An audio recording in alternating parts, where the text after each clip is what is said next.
contrary wind. අද මගේ දේශනාවට මාතෘකාවක් තිබෙනවා. இன்றைக்கு என்னுடைய பிரசங்கத்துக்கு ஒரு தலைப்பு உண்டு. ඒක තමා විරුද්ධ හුළඟ. அது எதிர் காற்று. විරුද්ධ හුළඟ. எதிர் காற்று. contrary wind. දැන් මගෙත් එක පෙරලා ගන්න මතෙව් පොතේ 14 වෙනි පරිච්ඡේදයට. இன்றைக்கு என்னோடு கூட திருப்பிக் கொள்ளுங்கள் மத்தேயு 14ஆம் அதிகாரத்திற்கு. மத்தேயு 14. Okay. மத்தேயு Turn with me to Matthew chapter 14. I'm also going to take you to Mark. Mark සුභාරංචියටත් අපි යන්න ඕනේ පස්සේ. நான் மாற்கு புத்தகத்துக்கும் உங்களை கூட்டிக் கொண்டு போவேன். මතෙව් 14ට පෙරලා ගන්න. மத்தேயு 14ஆம் அதிகாரத்துக்கு திருப்பிக் கொள்ளுங்கள். අපි කියවන්න යන්නේ நாங்கள் வாசிக்க போகின்றோம். එක මුළු පදයක් නෙවෙයි. அதாவது முழு வசனத்தையும் அல்ல, ඒ පදේ තිබෙන කොටසක් පමණයි. அந்த வார்த்தையில் இருக்கிற பகுதியை மாத்திரம். We are not going to read a full verse, but we are going to read a small statement within a verse. Okay? So that's Matthew chapter 14 and verse 24. Matthew 14:24 වෙනි පදය. மத்தேயு 14ஆம் அதிகாரம் 24ஆம் வசனம். ඒකේ කොටසක් තියෙනවා. அதிலே ஒரு பகுதி உண்டு. හුළඟ ඉදිරියට ගැසූ බැවින් එච්චරයි. எதிர் காற்றாய் இருந்தபடியினால். அவ்வளவுதான். Okay, just read where it says about a wind. For the wind was contrary. That's all. Today I'm going to base my sermon on this little section of the statement. The wind was contrary. අද මගේ දේශනාව මම පදනම් කරන්න යන්නේ இன்றைக்கு என்னுடைய பிரசங்கத்திலே நான் குறிப்பிட போவது මේ ටිකේ විතරයි. இதை மாத்திரமே. හුළඟ ඉදිරියට ගැසූ බැවින් එච්චරයි. எதிர் காற்றாய் இருந்தபடியினால். දැන් මේ කතාව මතෙව් පොතේ, මාක් පොතේ, யோவான் පොතේ තිබෙනවා. இப்ப இந்த கதையானது மத்தேயு புத்தகத்திலே, மாற்கு புத்தகத்திலே, யோவான் புத்தகத்திலே உண்டு. This story is to be found in the Gospels of Matthew, Mark and John, not in Luke. මේ කතාව ලූක් පොතේ නෑ. இந்த கதை லூக்கா புத்தகத்திலே இல்லை. ඉතින් ඔබට පස්සේ ඕන නම් කියව ගන්න. உங்களுக்கு பிறகு வாசிக்க முடியும். මතෙව් 14 තියෙනවා. மத்தேயு 14ஆம் அதிகாரத்தில் இருக்கின்றது. මාක් 6 තියෙනවා. மாற்கு 6ஆம் அதிகாரத்தில் இருக்கின்றது. யோவான் 6 තියෙනවා. யோவான் 6ஆம் அதிகாரத்திலேயும் இருக்கின்றது. This story is to be found in Matthew chapter 14, Mark chapter 6 and John chapter 6. So you can compare their narratives and see the differences. That's your job. உங்களுக்கு விருப்பமானால் அந்த 3 சுவிசேஷங்களிலேயும் இந்த கதை எப்படி வருகிறது என்று பார்த்து ඔබට ඕනනම් sorry මට අමතක වුණා. ඔබට ඕනනම් මේ සුභාරංචි පොත් තුනේ මේ කතාව කොහොමද එන්නේ කියලා බලලා ඒවායේ තියෙන වෙනස අන්තර්ගත වෙලා තිබෙන දේවල් කියවලා බලා ගන්න. அதாவது உங்களுக்கு விருப்பம் என்று சொன்னால் இவைகள் இருக்கிறவைகளை ஒப்பிட்டு பார்த்து நீங்கள் கற்றுக்கொள்ள முடியும். හොඳයි මාක් පොතට යමුකෝ 6 වෙනි පරිච්ඡේදයට. ஓகே, நாங்கள் செல்லுவோம். மார்க் புத்தகம் 6ஆம் அதிகாரத்துக்கு செல்லுவோம். Let's also run to Mark chapter 6 and let's read verse 48 again, the little segment. 48 වෙනි පදේ අර කොටස විතරක් බලමු. மத்தேயு மார்க் 6ஆம் அதிகாரத்திலே 48ஆம் வசனத்திலே அந்த அந்த பகுதியை மாத்திரம் வாசிப்போம். හුළඟ ඔවුන්ට විරුද්ධව තිබුණු බැවින්. காற்று அவர்களுக்கு எதிராக இருந்தபடியினால். For the wind was contrary unto them. Yes, the wind was contrary unto them. Now there may be Greek scholars who always expect me to come up with some Greek word. Hey, that's enantios. The word for the contrary is enantios. Okay? இப்போ சில பேருக்கு கிரேக்க மொழி தெரிந்தவர்களுக்கு ஐயோ මට අමතකම වෙනවා sorry. Greek භාෂාව දන්න අයට ඔය Greek වචනයක් ආවනම් ආසයි. கிரேக்க மொழி தெரிந்தவர்களுக்கு கிரேக்க பதம் வரும்போது ஒரு சந்தோஷம், ஆசை. හරි අර විරුද්ධව කියලා කියන වචනය அந்த எதிர்ப்பு என்கிற அந்த பதம் enantios. Enantios, right? අර anti මතකද anti-Christos enantios. அதாவது அன்டி கிறிஸ்து அப்படி என்று சொல்ற அந்த பதத்துக்கு பயன்படுத்திருக்கிற எனான்டியோஸ். මේ වචනය අලුත් ගිවිසුමේ ස්ථාන 8ක විතරයි එන්නේ. இந்த பதமானது புதிய ஏற்பாட்டிலே 8 இடங்களிலே மாத்திரம்தான் வருகின்றது. The word enantios happens only 8 times in the New Testament. Okay? So it is a very rare word and it's a very negative word. මේක මේ ඉතා දුර්ලභ වචනයක්. இது ஒரு அரிய வசனம். ඒ වුණාට මේක හොඳ නැති ජරා වචනයක්. இது ஒரு நல்லது இல்லாத ஒரு கூடாத வசனம். ජරා වචනයක්. ஒரு கூடாத வசனம். එක තැනක ඔය වචන එනවා. අර යේසුස් වහන්සේව කුරුසිපත් කරනකොට அதாவது ஒரு இடத்துல இந்த பதம் வருகிறது, இயேசுவை சிலுவையிலே அடிக்கும்போது අර සියට මුලාදෑනියා ගැන කියනවා නේද? அந்த 100க்கு அதிபதியை குறித்து சொல்லப்படுகிறது தானே. ඒක අපි කියවනකොට අපි කියවන්නේ කොහොමද දන්නවද? இப்ப அதை வாசிக்கும் போது நாங்க எப்படி தெரியுமா வாசிப்போம்? අර යේසුස් වහන්සේ කුරුසිපත් කරනකොට යේසුස් වහන්සේට ඉදිරියේ හිටපු ඒ සියට මුලාදෑනියා අම්මෝ මේ මිනිස්සයා නම් සැබවින්ම ධර්මිෂ්ඨ පුද්ගලයෙක් කියලා කිව්වලු. அதாவது இயேசுவை சிலுவைக்கு அடிக்கும் போது சிலுவைக்கு முன்பாக இருந்த 100க்கு அதிபதி சொன்னாராம், வாவ், இவர் வந்து மெய்யாகவே தேவனுடைய குமாரனாய் இருக்கிறார் என்று சொல்லி சொன்னாராம். This word comes when the centurion who was standing before Jesus marveled at Jesus and said, wow, this really is a righteous man. But the word there is enantios, the fellow who was against Jesus, who was opposing Jesus, who was contrary to whatever Jesus said and did. This guy. So that's a very negative term. ஆனால் அந்த இயேசுவுக்கு எதிராய் இருந்தவன் என்று வருகின்ற அந்த பதம், ஐயோ, මේ යේසුස් වහන්සේට ඉදිරියෙන් මොහු හිටියා කියලා එන ඒ වචනය enantios. ඒ කියන්නේ அதாவது ඒ සියට මුලාදෑනියා යේසුස් වහන්සේ ඉස්සරහා හිටගෙන හිටියා නෙවෙයි. அதாவது 100க்கு அதிபதி இயேசுவுக்கு முன்பாக நின்று கொண்டிருந்தான் என்பதல்ல. ඔහු යේසුස් වහන්සේට විරුද්ධව හිටපු එකෙක්. அவன் இயேசுவுக்கு விரோதமாய் இருந்தவன். දවසක් පාවුල් තුමාලව අල්ලගෙන යනවා රෝමයට ගෙනියන්න. ஒரு நாள் பவுலை ரோமாபுரிக்கு பிடித்து கொண்டு போகிறார்கள். එතන කියලා තියෙනවා ක්‍රියා 27 அதாவது அப்போஸ்தலர் 27ஆம் அதிகாரத்திலே ඒ සුළංග අපිට විරුද්ධව තිබුණ නිසා අපි අර සයිප්‍රස් එකේ යටපැත්තෙන් ගමන් කරා කියලා. அதாவது காற்று எங்களுக்கு விரோதமாய் இருந்தபடினாலே சீப்புரு தீவுக்கு போகும் பக்கம் நாங்கள் போனோம் என்று சொல்லி சொல்லப்படுகிறது. எதிர்காற்றாய் இருந்தபடினால். You know, in Acts chapter 27, when they took Paul to Rome, since the wind was contrary to them, they had to sail towards the southern tip of Cyprus. So the 8 times the word enantios comes, the word is not positive, it's negative. ඉතින් අට වතාවක් එනවානේ enantios කියන වචනය. enantios என்கிற அந்த பதம் 8 முறை வருகின்றது. ඉතින් ඒ අට වතාවම එන්නේ නිකන් ජරා විදියට. அந்த 8 முறையும் வருகிறது மிக கூடாத விதமாகத்தான். දැන් අද අපේ දේශනාව මොනවද? இன்றைக்கு எங்களுடைய பிரசங்கம் என்ன? විරුද්ධ සුළංග. எதிர்காற்று. So today our message is the contrary wind. Now let's not go into the story, but I'll just give you the synopsis. ඒ කතාවට යන්න ඕනේ. அந்த கதைக்கு நாங்கள் போக வேண்டிய அவசியம் இல்லை. ලාවට මතක් කරලා දෙන්න මොකද්ද කතන්දරේ කියලා. மேலோட்டமாக உங்களுக்கு விளக்கி தருகின்றேன் அந்த கதை என்னன்னு சொல்லி. යේසුස් වහන්සේ 5000කට කණ්ඩ දෙනවනේ. இயேசு 5000 பேருக்கு உணவு கொடுக்கிறார் தானே. ඊට පස්සේ යේසුස් වහන්සේ කියනවා මේ 12 දිනාට බෝට්ටුව අරගෙන එහාට ඵලයල්ලා මං එමිට එන්නම් කියලා. அப்ப 12 பேருக்கும் இயேசு பார்த்து சொல்கிறார், போட் எடுத்துக்கொண்டு அக்கறைக்கு போங்க, நான் மெதுவாய் வருகின்றேன் அப்படி என்று சொல்லி. After Jesus fed the 5000 men with those 5 loaves and 2 fishes, Jesus told the 12 disciples, hey, you better go to the other side to Bethsaida. I'll come later. So these 12 fellows, disciples, they row the boat and they are embarking to cross the Tiberias lake or the sea to go to Bethsaida. ඉතින් මේ 12 දෙනා පිටත් වෙලා ගිහින් அப்ப இந்த 12 பேரும் புறப்பட்டு போய் හබල් ගහගෙන බෝට්ටුල அதாவது போட்டுவை வலித்துக் கொண்டு, බෝට්ටුව இல்ல තුඩුප්පු වලිත්තුකொண்டு துடுப்பு வலித்துக் கொண்டு ඒගොල්ලෝ යනවා බෙත්සයිදා කරා. அவர்கள் பெத்சாயிதாவுக்கு போனார்கள். ඔන්න ආවේ නැද්ද ලොකු ඡණ්ඩ මාරුතයක්. இந்த ஒரு பெரிய ஒரு அலை மோத ஆரம்பித்தது. පුයල්. Then they were hit by a very big storm. The storm is called here enantios.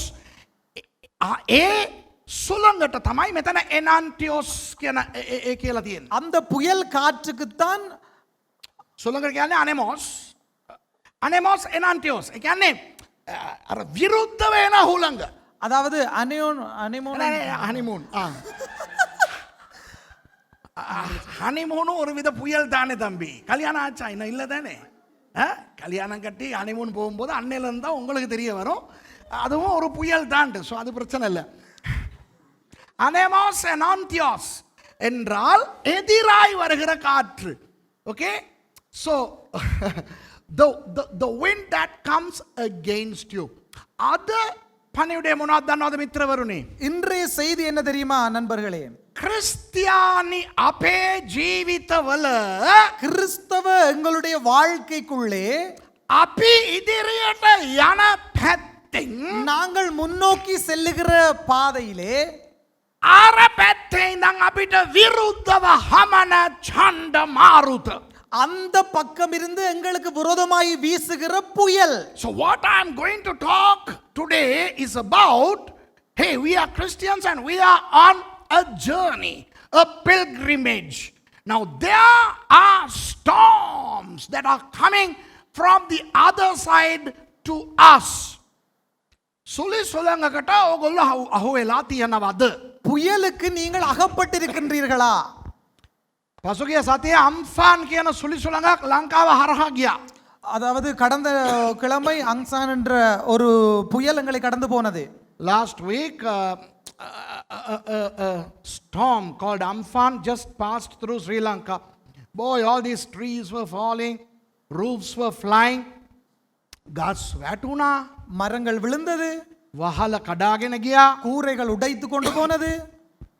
ඉතින් මේ මම නම් ඔය සුලි සුළං කුණාටු දැකලා තියෙනවා. நான் என்று சொன்னால் புயலை கண்டிருக்கின்றேன். I have seen storms and maybe many of you may have encountered tornadoes, cyclones and hurricanes. When you are going and when you encounter a contrary wind, several things happen.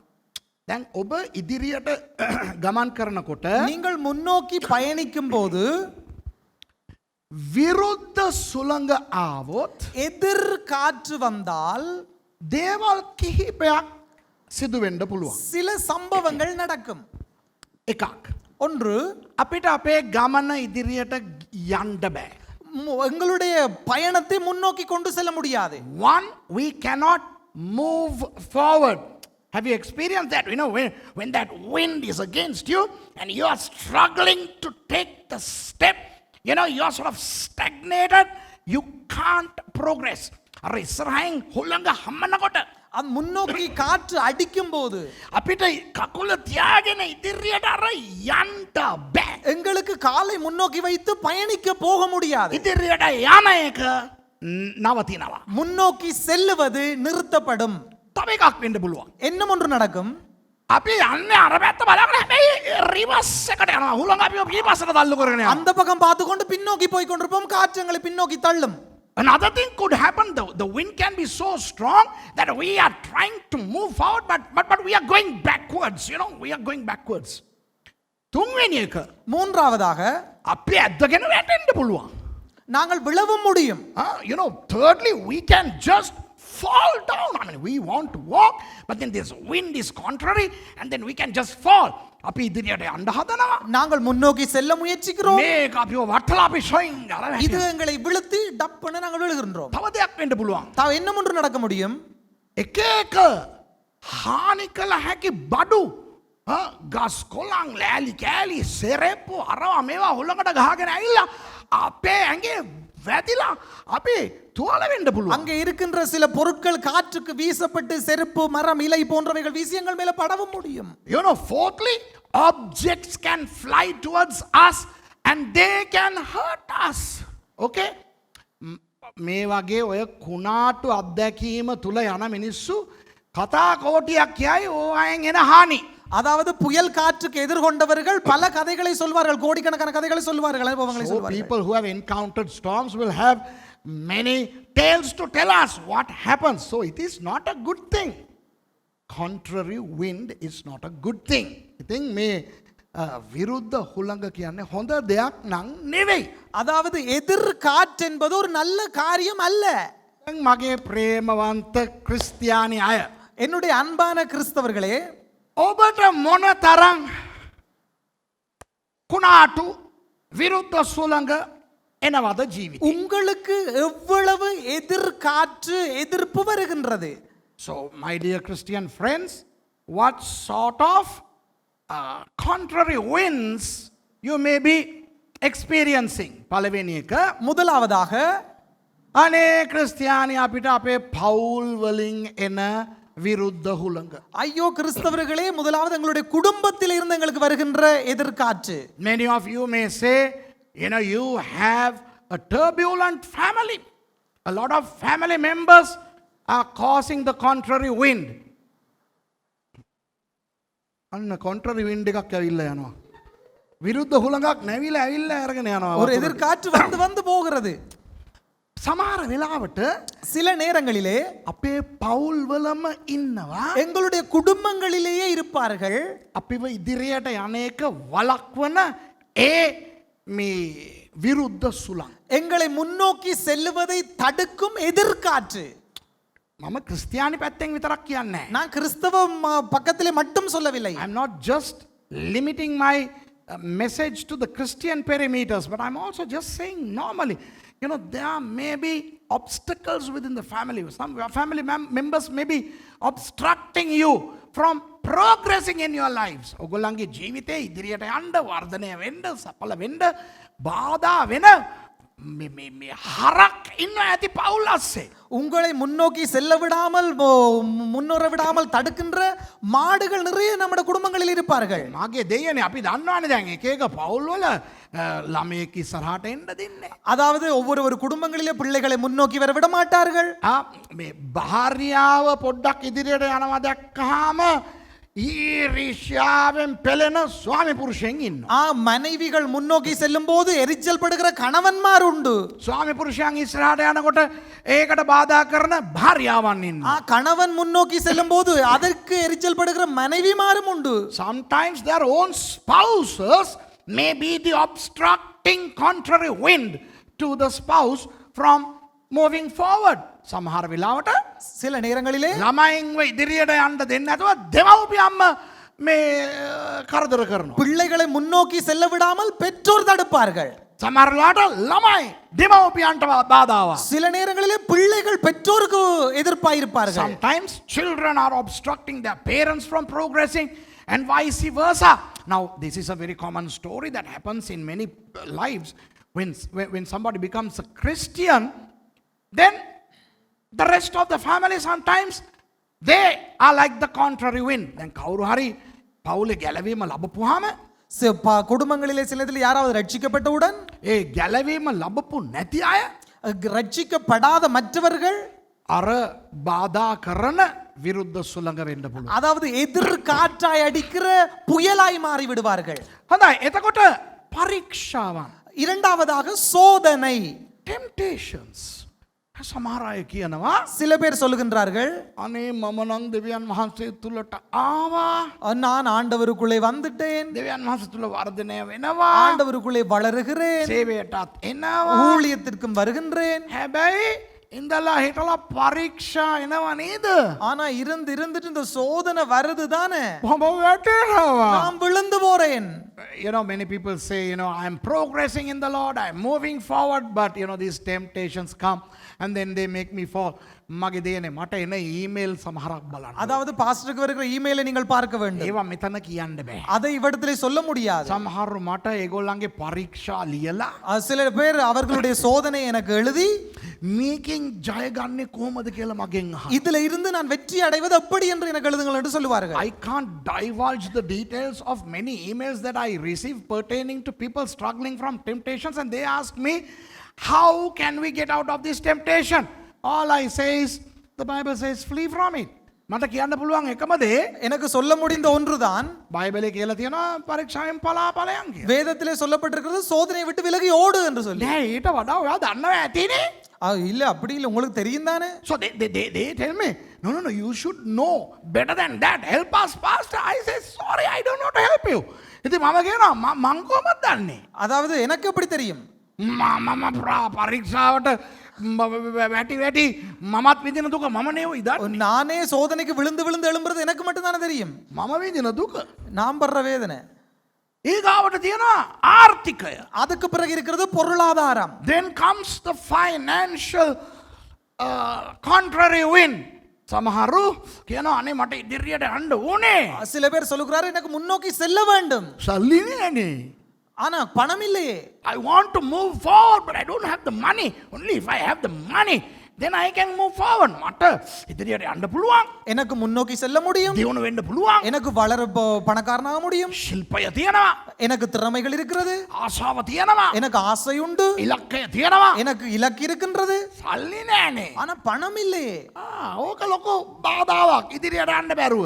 இதுதான் தடை முன்னோக்கி செல்ல முடியாத. So many people have their visions, their goals, their endeavors, their wants and everything, but they don't have the money. That can be a contrary wind.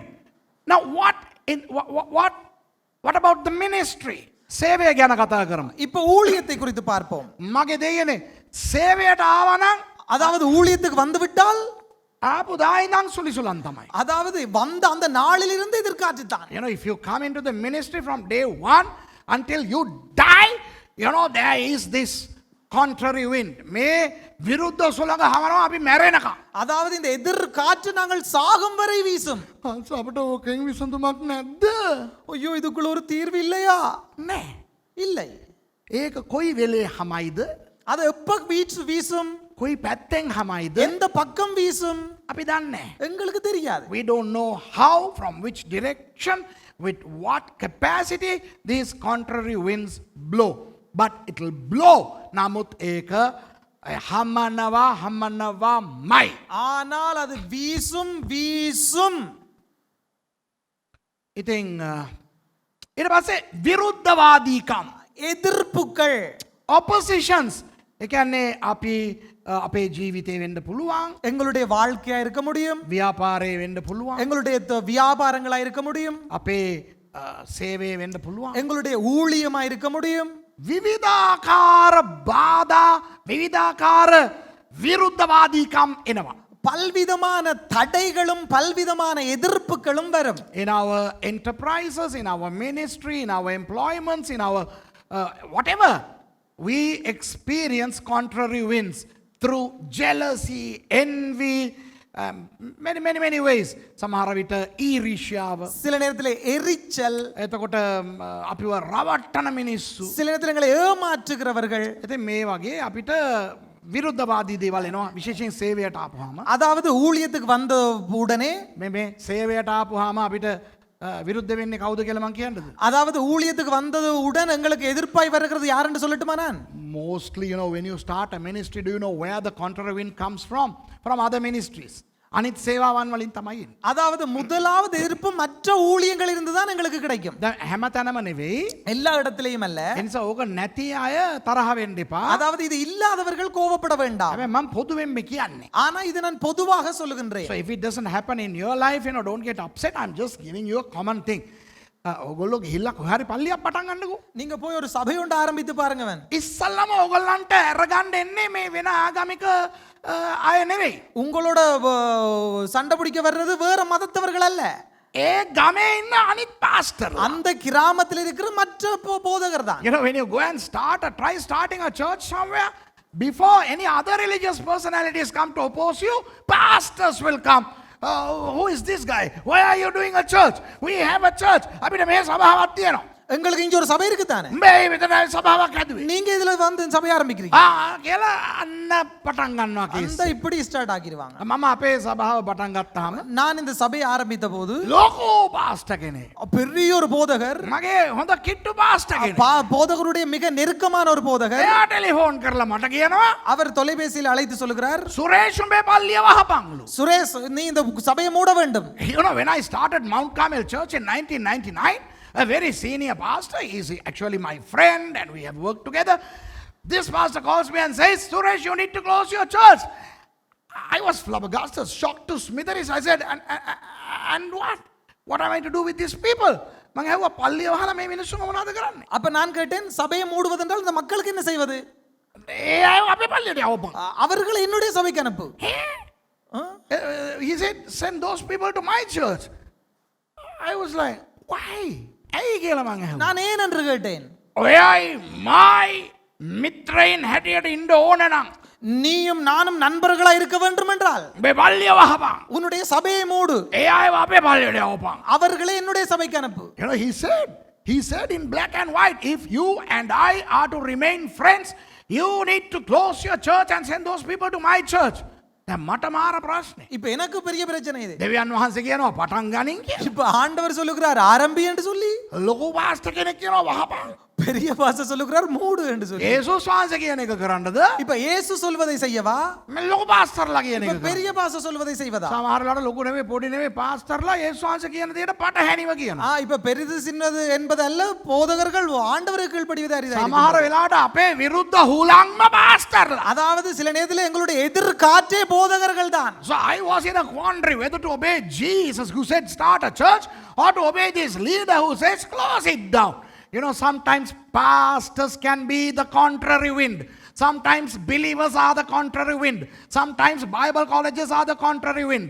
සමහර වෙලාවට சில நேரங்களிலே ඇදහිලිවන්තයෝ තමයි ඒ විරුද්ධ හුළඟ. விசுவாசிகள் தான் அந்த எதிர்காற்று. සමහර වෙලාවට බයිබල් ඉස්කෝල තමයි මේ විරුද්ධ சில හුළඟ. நேரங்களிலே வேதாகம கல்லூரி தான் எதிர்காற்று. සභාවන් වල වෙන තවත් ඛේදවාචක නම් කියලා දෙන්නද? அதாவது சபைகளில் இருக்கிற இன்னும் சில காரியங்களை சொல்லி தரவா? Shall I disclose another negativity in the church? දැන් මම මේ ක්‍රිස්තියානි නොවන එක්කෙනෙකුට ආදරය වක්කරනවා. அதாவது நான் என்ன செய்வேன் என்று சொன்னா, கிறிஸ்தவர் அல்லாத ஒருவருக்கு என்னுடைய அன்பை அப்படியே வார்த்து ஊற்றுவேன். So I pour my love onto this guy who is not a Christian. I am going to him. මම එයා ගාවට යනවා. நான் அவரிடத்திலே போவேன், එයාට ආදරේ පෙන්නනවා. அவருக்கு அன்பை காட்டுவேன், ප්‍රේමේ දක්වනවා. நான் அன்பை தெரிவிப்பேன். අර අගාපේ ෆිලියෝ ෆිලෝස්ටෝර් ගයි අර මේ ඒරෝස් හැම්ම නැතිවත් දීලා මේකව ගේනවා දෙවියන් වහන්සේ ළඟට. அந்த பிள்ளையோ சகாப்பே காட்ட முடியாத எல்லாத்தையும் காட்டி அவர்கள் எப்படியாவது ரட்சிப்புகளை கொண்டு வந்து So விடுவேன். I show this guy agape phileo philostor guy storge and all that, even the love that is not mentioned in the Bible, and I bring him to church. මෙයාව පල්ලියට ගේනකොට දැන් මෙයා හිතාගෙන එන්නේ ක්‍රිස්තියානි කාර්යයක් කියපුවාම ප්‍රේමවන්තයි කන්නෙන් කටෙන් නහයෙන් හිටන් මුන්ගේ ප්‍රේමයනේ ඔයි වැක්කෙරෙන්නේ කියලා මු වෙනවා පල්ලියට. அதாவது அந்த ரட்சிக்கப்படாதவர் சபைக்கு வந்தபோது அவர் நினைப்பார், இவருடைய வாயில கண்ணில அன்பு தானே ஊற்றி பொழியுது, அப்ப இவர் அன்பின் மழை அப்படின்னு சொல்லி அவர் நினைப்பார். So this guy comes to church, you know, having experienced the love that has been exposed from me through my eyes, ears, nose, mouth and what not. දැන් මේ මිනිස්සයා පල්ලියට ඇවිල්ලා இப்ப இவர் சபைக்கு வந்த பிறகு ගැලවීම ලබලා ரட்சிக்கப்பட்டு බෞතිස්ම අරගෙන ஞான ஸ்நானம் எடுத்து සුදාත්ම බෞතිස්මත් ලබා பரிசுத்த ஆவியானவரின் ஞான ஸ்நானமும் எடுத்து අන්‍ය භාෂා කතා කරලා அந்நிய பாஷையும் பேசி මෙන්න සුදාත්මන් වහන්සේ මූට දීමනා දෙක තුනක් දුන්නා. இந்த இப்ப 2-3 வரங்களையும் கொடுத்துட்டார் ஆவியானவர்.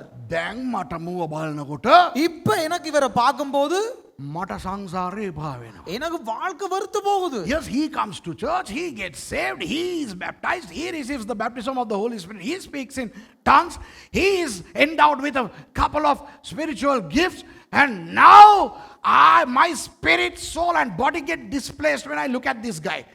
මේ යකාව බලනකොට இப்ப இந்த பேய பார்க்கும்போது මගේ ආත්ම ප්‍රාණ ශරීර තැන් මාරු වෙනවා. இப்ப என்னுடைய ஆவி ஆத்மா சரம் எல்லாம் இடம் மாறுது அப்படியே. මමනේ මෙයාව ගෙනාවේ. இப்ப நான் தான் இவரை கொண்டு வந்தேன். මම ගේනකොට මෙයා කොහොමද හිටියේ කියලා මමනේ දන්නේ. இவரை கொண்டு வரும்போது இவர் எப்படி இருந்தாருன்னு எனக்கு தானே தெரியும். I brought him to the church. I know what he was before he came to the Lord. Look at him now. දැන් යකාව බලපියව. இப்ப பாருங்க அவரு. එතනින් එහාට මෙයා ඉදිරියට යන්න බැරුව මෙයාට විරුද්ධව හමන හුළඟ මම. அதற்கு பின்பு அவர் முன்னோக்கி செல்ல முடியாமல் அவருக்கு விரோதமாய் வீசுகிற எதிர்காற்று நான். After that I myself become the contrary wind to him. ඉතින් මේ ඉස්සර brother, அதுக்கு முன்ன ஐயோ சகோதரரே, you know, before he came to church, brother come and see. ඇවිල්ලා බලන්න. வாங்க பிரதர் வந்து பார்த்துட்டு போங்க. ඉස්සර முன்பு මගේ ජීවිතේ සමාදානය නෑ. என்னுடைய வாழ்க்கையிலே சமாதானம் இல்லை. දැන් යේසුස් වහන්සේ මට සමාදානය දීලා තියෙනවා. இப்ப ஆண்டவர் எனக்கு சமாதானம் கொடுத்திருக்கிறார். මට ලැබිච්ච එක ඔයාටත් ලැබෙන්න ඕනේ. நான் பெற்றுக்கொண்டது நீங்களும் பெற வேண்டும். එන්න. வாங்க. You know, before he came to church, you know, I go to him and I say, I am blessed with peace and joy, and I want to share that with you. Please come. The fellow came. The Muava. அப்ப அவர் வந்துட்டார். Then, இப்ப Mama Tama Hulaga. இப்ப நான் தான் வீசுகிற அந்த காற்று, எதிர்காற்றா வீசுற காற்று. එන්නදෙන්න ඉදිරියට යන්න දෙන්න. முன்னோக்கி போக விடுறதில்ல. මූගැන මම ගිහිල්ලා පාස්ටර්ට කොටවනවා. நான் போய் இவரை குறித்து பாஸ்டர்ட்ட குறை சொல்லிக் கொண்டே இருக்கிறேன். I carry tales against him to the pastor. මූගැන මුගේ ගෑනිට ගිහිල්ලා කොටවනවා. அதாவது என்ன குறித்து அவரை குறித்து அவருடைய மனைவிட்ட போய் சொல்லிக் கொண்டிருக்கிறது. என்ன குறிச்சின்னு சொல்லு ஒரு தீர்க்க தரிசனமாவும் இருக்கலாம். තේරෙනවද? මෙයා ගැන පල්ලි ආයත අපි කියනවා මේ இவரை குறித்து சொல்றது. இங்க வாங்க. මේ අර ගැන පොඩ්ඩක් පරිස්සමෙන් ඉන්නකෝ. அவரை குறித்து கொஞ்சம் எச்சரிக்கையா இருக்கவா. අර ගැන පොඩ්ඩක් අවධානයෙන් ඉන්න. கொஞ்சம் அவரை குறித்து எச்சரிக்கையா இருங்கவா. මේකනේ இதுதானே. ඔයගොල්ලෝ පල්ලියට ආවෙන් පස්සේනේ ආව දැක්කේ. இப்ப நீங்க வந்து பள்ளி சபைக்கு வந்த பிறகு தானே அவரை கண்டீங்க. ගෙනාවේ මමනේ. கொண்டு வந்தது நான் தானே. ඔයගොල්ලන්ට වැඩිය යමක් මන් දන්නවා ඇතිනේ. இப்ப உங்களை விட எனக்கு கொஞ்சம் தெரியும் தானே. ඔන්න ඉතින් කිව්වා இந்த இப்ப சொல்றார் අවධානයෙන් ඉන්න. எச்சரிக்கையா இருங்க கொஞ்சம். මේ වගේ විස බෝම්බ දැකලා තියෙනවද? இந்த இப்படியான விச குண்டுகளை பார்த்துருக்கிறீங்களா? මුන් තමයි සමහර අයගේ විරුද්ධ හුලං. இவங்க தான் சில பேருடைய எதிர்காற்று. You know, some people, you know, they'll come to the Christians and say, you know what? You met him only after he came to church. But I brought him, so I know him before and I know him outside. I'm just telling you, be careful. Let your antennas be high. You know, these are the contrary winds. මේ වගේ විරුද්ධ සුළඟ කියන මේ වගේ ජරා යක්කොන්ව පල්ලි වලින් මර්ධනය කරන්න බෑ. அதாவது இந்த எதிர்காற்றா இருக்கிற தடைகளான இந்த பேய்களை சபையில வளர்க்க முடியாது. යේසුස් වහන්සේගේ නාමයෙන් ඵලයන් කිව්වත් ඌ යන්නේ இயேசு கிறிஸ்துவின் நாமத்துல போ என்றால் அது போவதில்லை. இப்ப ඇත්ත යකා යනවා. உண்மையான பிசாசு ஓடிடும். මේ යකා යන්නේ. இது போவதில்லை. You know, if you cast the real demon out in the name of Jesus, the demon flees. But these types of believers, demons, these they don't go. You know, සමහර පාස්ටර්ලම ඉන්නවා මේ වගේ විරුද්ධ හුලං. சில போதகர்களே இருக்கிறார்கள் இப்படியான எதிர்காற்றாக. මට පුළුවන් ද අර පාස්ටර්ට කියන්න අර මගේ පල්ලිය වහපන් කියපු පාස්ටර්ට කියන්න இப்ப எனக்கு முடியுமா அந்த சபையை மூடன்னு சொன்ன பாஸ்டருக்கு යේසුස් වහන්සේගේ නාමයෙන් ඵලයන් පාස්ටර් කියලා කියන්න පුළුවන්ද? இயேசு கிறிஸ்துவின் நாமத்துல போ பாஸ்டர் அப்படின்னு சொல்ல முடியுமா? බෑනේ. முடியாது தானே. You know, can I cast that pastor out in the name of Jesus? So, you know, these oppositions, they are in the church also, within Christianity. මේ විරුද්ධවාදිකම් පල්ලි අස්සෙත් තියනවා. அதாவது இந்த எதிர்ப்புகள் சபைக்குள்ளே இருக்கின்றது. ඔන්න ඊළඟ චණ්ඩමාරුතයක් විරුද්ධ හුළඟක්. அதாவது இந்த இன்னும் ஒரு எதிர்காற்று රෝග வியாதிகள் ලෙඩ நோய்கள். You know, one of the other contrary winds that we face is sicknesses and illnesses. මට ඉස්සරහට යන්න ආසයි. எனக்கு முன்னோக்கி போக விருப்பம். කොන්දරිදිනවා. இடுப்பு வலிக்குது தானே. I want to move forward but my spine is aching. මේ දවස්වල ඒක නෙවෙයි. இப்ப இந்த நாட்கள் அது இல்ல. අම්මෝ මේ දවස්වල හැම එකටම වගේ තියෙන ලෙඩේ depression.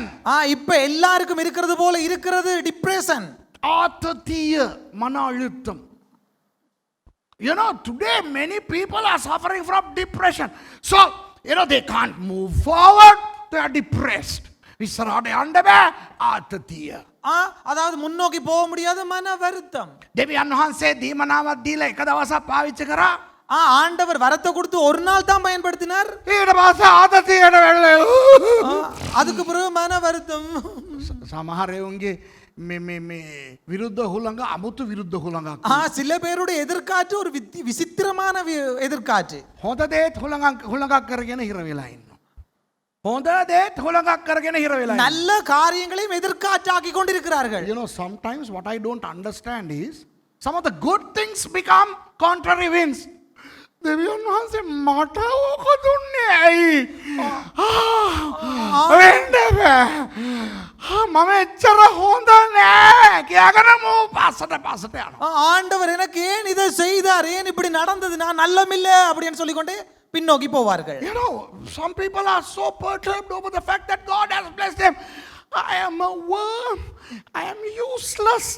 Why did God give me this? How could he do that? I can't. I won't. And this fellow is, you know, creating his own contrary wind. Motor විරුද්ධ හොළඟක් නිෂ්පාදනය කරගන්න. அவரே தனக்கு எதிர்காற்றை உற்பத்தி செய்து கொள்வார். I think ලෙඩ රෝග நோய் வியாதி. ඉතින් ඕවානේ සයිද සමහර කියනවා මට ඉස්සරහට යන්න ඕනේ. அதாவது சில பேர் சொல்லுவாங்க எனக்கு முன்னோக்கி போக வேண்டும், ආසයි ஆசை விருப்பம், දර්ශනය තියෙනවා. இலக்கம் இருக்கின்றது. හැබැයි මට අමාරුයි. ஆனா எனக்கு கஷ்டமா இருக்கு. ලෙඩේ විතරක් නැත්තම් இந்த நோய் மட்டும் இல்லாவிட்டால் මං කොහෙදෝ ගිහින්. நான் எங்கேயோ போயிருப்பேன். If only I didn't have this ailment, why I would have gone far. ගොඩක් තියෙනවා අන්තිම එක මං කියන්න. நிறைய இருக்கின்றது, நான் கடைசியாக சொல்லுகிறேன். අවශ්‍යතාවයන්. தேவைகள். You know, there are so many contrary winds. I'll just mention one last thing, okay? Our needs, අවශ්‍යතාවයන්. தேவைகள். දැන් සභාවක් පටන් ගන්න ඕනේ. சபை ஒன்று ஆரம்பிக்க வேண்டும், සේවය කරන්න ඕනේ. ஊழியம் செய்ய வேண்டும், සුභාරංශ දේශනා කරන්න ඕනේ. சுவிசேஷத்தை பிரசங்கிக்க வேண்டும். හැබැයි ஆனால் ඒවා කරන්න අවශ්‍යතාවයන් ගොඩක් තියෙනවා. ஆனா அவைகள் செய்வதென்றால் தேவைகள் நிறைய இருக்குது. Well, you know, I want to start a church, I want to preach the gospel, I want to serve the Lord, but there are so many needs. මොන අවශ්‍යතාවයන්ද? என்னென்ன தேவைகள் இருக்கிறது? ආත්ම ගෙනාවා නම් ඒගොල්ලම තියන්න ගොඩනැගිල්ලක්. ஒரு ஆத்மாவை கொண்டு வந்தால் அவர்களை வைப்பதற்கு ஒரு கட்டிடம் So if அவசியம். I preach the gospel and if I bring people, I need a place to gather and worship. I want to start a church, but then I need a nice building. I need the sounds. I need that, this and the other. මට සභාවක් පටන් ගන්න කිව්වා දෙවියන් වහන්සේ. දැන් මට අරවා ඕනේ, මේවා ඕනේ. அதாவது என்னை சபை ஒன்று ஆரம்பிக்க சொன்னார் ஆண்டவர், அது வேணும் இது வேணும். මට hina යනම කතන්දරේ මොනවද? எனக்கு சிரிப்பு வர்ற ஒரு காரியம் என்ன தெரியுமா? සමහරු කියනවා, சில பேர் சொல்லுவார்கள், brother, මට දෙවියන් වහන්සේ දර්ශනයක් දීලා තියෙනවා. ஆண்டவர் எனக்கு ஒரு தரிசனத்தை கொடுத்திருக்கிறார். මෙන්න අහවල් තැනට ගිහිල්ලා සභාවක් පටන් ගන්න කිව්වා. அந்த இடத்துக்கு போய் அந்த இடத்துக்கு போய் ஒரு சபை ஆரம்பிக்க சொல்லிவிட்டார். So some people come and say, brother, God has given me a vision to go and start a church over there. Can you help me? මට උදව් කරන්න පුළුවන්ද? உங்களுக்கு உதவி செய்ய முடியுமா? එතකොට අරය අහනවා, அப்ப அவர் கேட்பார், මොන වගේ උදව්ද? என்ன மாதிரியான உதவி வேணும்? වාගේ හිතේ සුදාත්මයන් වහන්සේ පොළඹන ගාන මට දෙන්න. பரிசுத்த ஆவியானவர் உங்களுடைய உள்ளத்துல பேசுற ஒரு தொகை எனக்கு நீங்க தாங்க. So that guy asks, how do you want me to help you? And he says, well, you know, just give what the Lord is impressing upon your heart. මේකට මම කියන්නේ, இப்ப நான் இதுக்கு என்ன சொல்லுவேன் என்றால், ආත්මික හිඟා කෑම. அதாவது ஆவிக்குரிய பிச்சை எடுத்தல். This is called spiritual begging. Okay? මට දෙවියන් වහන්සේ කිව්වා. இப்ப எனக்கு ஆண்டவர் சொன்னார். හලෝ, දෙවියන් වහන්සේ කිව්වේ. ஆண்டவர் தான் சொன்னார். බයිබල් ඉස්කෝලයක් පටන් ගනින් ඔයි කියලා. வேதாகம கல்லூரி ஒன்று ஆரம்பி. God told me, start a Bible college. Nobody else told me. Nobody gave me the idea. God told me. කවුරුත් මට අදහස දුන්නේ නැහැ. මේ සුරේෂ් බයිබල් ඉස්කෝලයක් පටන් අරගෙන බලපන්කෝ බං කියලා. ஆறு மந்தி எனக்கு ஐடியா கொடுக்கல. சுரேஷ் வேதாகம கல்லூரி ஒன்று ஆரம்பிச்சு பாரு. දෙවියන් වහන්සේ කිව්වා. ஆண்டவர் தான் சொன்னார். අවුරුදු 24ක් වෙනවා. இன்றைக்கு 27 வருடங்கள் ஆகிறது. මම වගකීමෙන් කියනවා. நான் ஒரு பொறுப்புணர்ச்சியோடு கூட இதை சொல்லுகிறேன். ලෝකේ කවුරු ළඟටවත් මං ගිහිල්ලා සතයක් මං ඉල්ලලා නැහැ. බයිබල් ඉස්කෝලේට උදව් කරපන් කියලා. உலகத்திலே எங்குமே போய் யாரிடத்திலுமே ஒரு சதத்தை கூட வேதாகம கல்லூரி கொடுங்கள் என்று கேட்கவில்லை நான். 24 years on and I have never gone and raised funds for this Bible college. I never directly or abstractly asked for help or money. Do you know why? I don't know that. ஏன் தெரியுமா? දෙවියන් වහන්සේ කිව්වා නම් ஆண்டவர் சொன்னால் උන්වහන්සේ කරයි ஆண்டவர் செய்வார், කරන්න ඕනේ. செய்ய வேண்டும். You know, if God told you, then God will and He has to provide. තේරෙනවද? අවුරුදු දෙකක් තුනක් නම් මං වැටෙන්න පුළුවන්. 2-3 வருஷங்கள் நான் விழுந்து போக முடியும், සල්ලි නැතුව. பணம் இல்லாமல். හැබැයි අවුරුදු 24. ஆனால் 24 வருடங்கள். බලන්න දෙවියන් වහන්සේ අපිට ආශිර්වාද කරන්නේ. இன்றைய பாருங்கள், ஆண்டவர் எங்களை ஆசீர்வதிக்கிறார். ඇයි මම මේක කියන්නේ? ஏன் நான் இதை சொல்லுகிறேன்? Why do I say these things?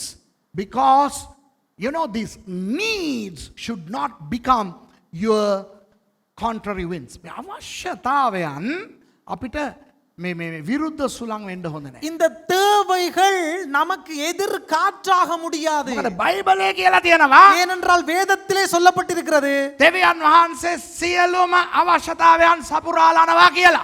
ஆண்டவர் சகல தேவைகளையும் சந்தித்து தருகிறார் என்று The சொல்லி. Bible says the Lord shall meet all your needs according to His riches and glory.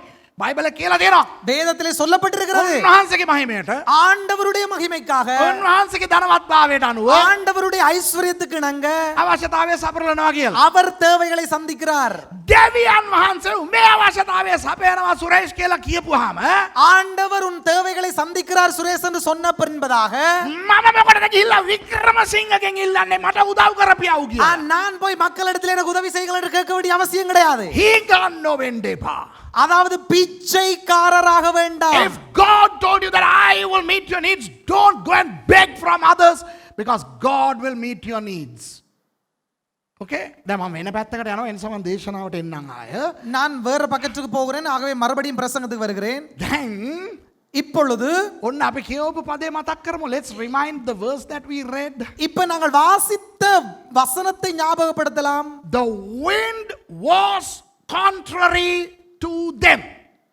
ඔවුන්ට විරුද්ධ සුළඟ හැමුවේය. அவர்களுக்கு எதிர்காற்றாயிருந்தபடியினால்.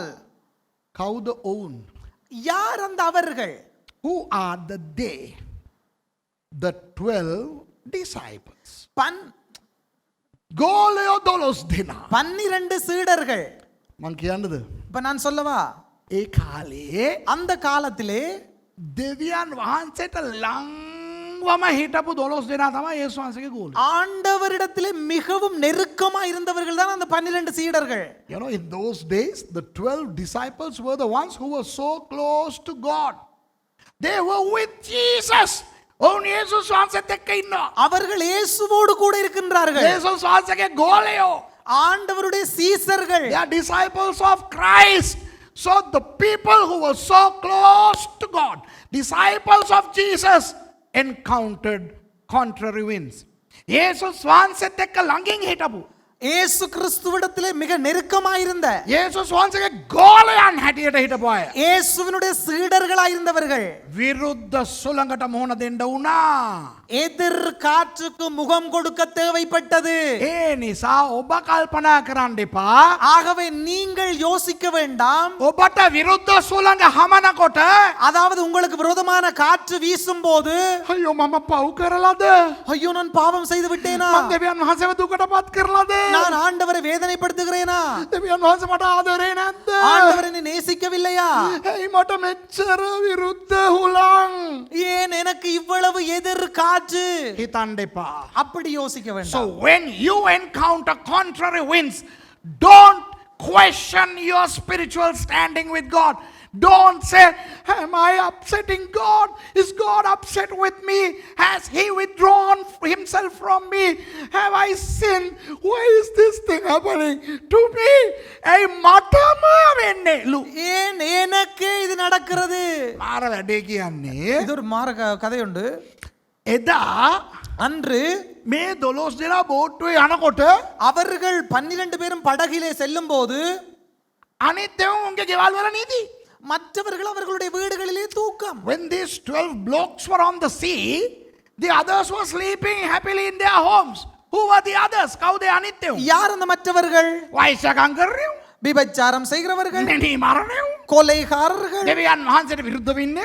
ஆண்டவரை விரோதிக்கிறவர்கள், පව්කාරයින්, பாவிகள், කුපාඩියෝ, கலசரிகள், හොරු, திருடர்கள், මුං සේරම ගෙවල් වල නිදි இவர்கள் எல்லாரும் வீடுகளிலே நித்திரை செய்கிறார்கள். යේසුස් වහන්සේගේ ගෝලයෝ අන්න සැඩ සුළඟට අහු වෙලා. இயேசுவினுடைய சீடர்கள் அங்கே புயல் காற்றுக்கு எதிர்கொண்டு அசைக்கப்படுகிறார்கள். Fornicators, murderers, idolaters, adulterers, rogues, culprits, all these fellows are happily sleeping in their homes when the 12 disciples were facing the contrary wind.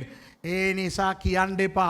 ஆகவே நாம் சொல்ல வேண்டாம், ඉතින් අර පව් කරනව හොදට ඉන්නවනේ. அந்த பாவிகள் நல்லா இருக்கிறாங்க தானே, හොරු සපල වෙනවනේ.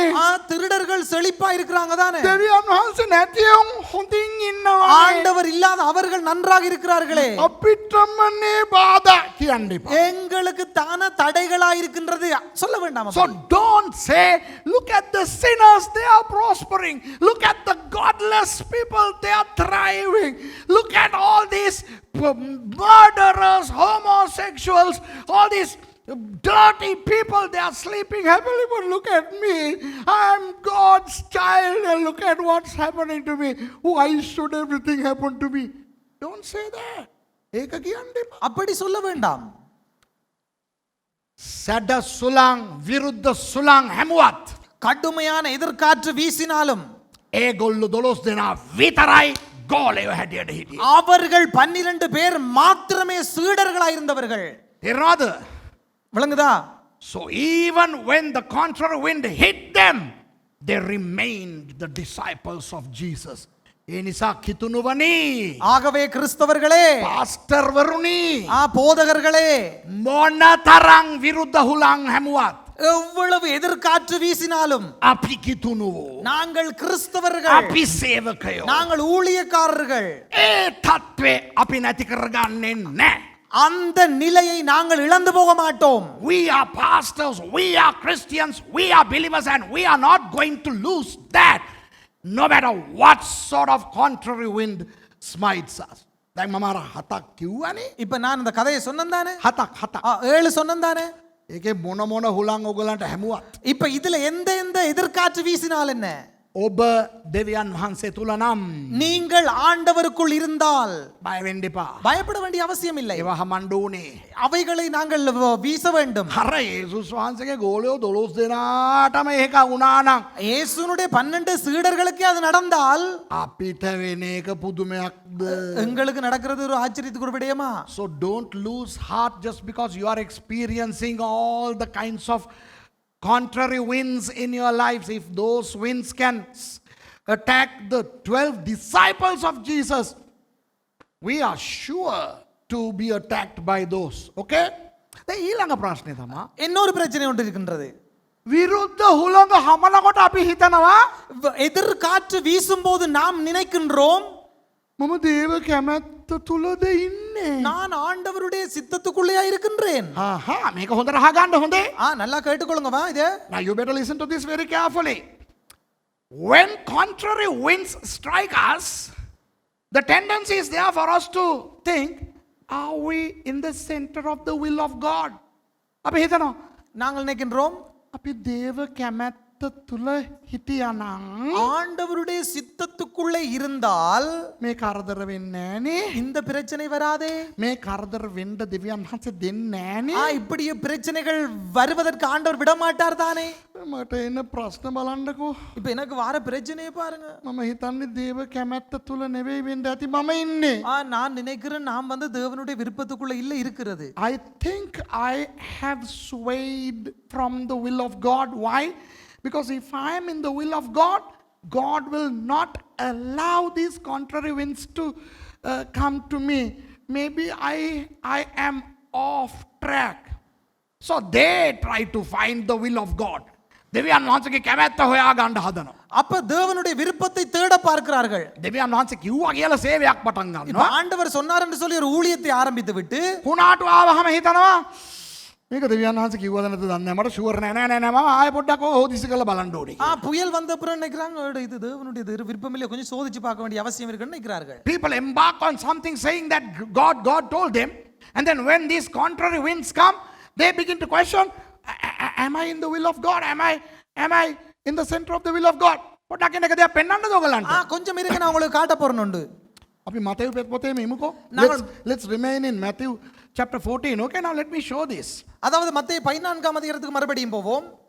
What made these 12 guys get caught to the contrary wind?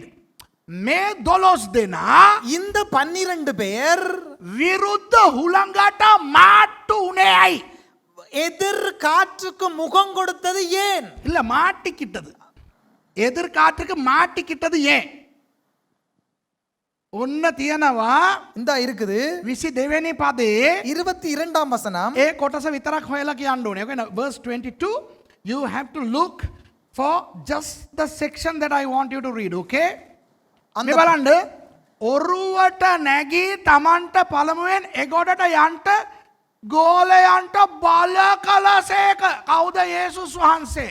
சீடர்கள் படவிலேறி தமக்கு முன்னே அக்கறைக்கு போகும்படி அவர்களை துரிதப்படுத்தினார். Jesus said something to the disciples. What did they say? Yeah, what did he say? Yeah.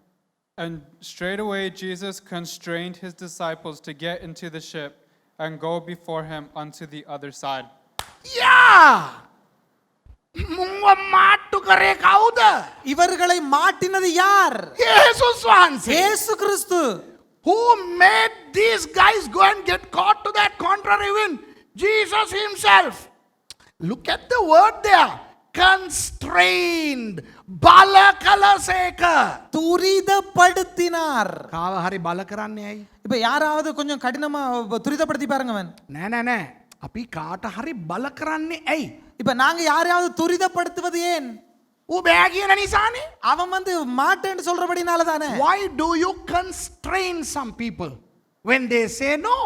So the Bible is explicitly clear here that Jesus did not just say he constrained. දැන් පැහැදිලිවම බයිබලේ කියවුවානේ. அதாவது தெளிவா நாங்கள் வேதத்தை வாசித்தோம் தானே. යේසුස් වහන්සේ උන්ට බල කරා කියලා. இயேசு கிறிஸ்து அவர்களை துரிதப்படுத்தினார். බල කරේ ඇයි? துரிதப்படுத்தினது ஏன்? නිකන් කියලා තිබ්බනම් இப்ப சும்மா சொல்லி இருந்தால் මේ ඔය 12 දෙනා යන්න යහට මම පස්සේ එන්නම්.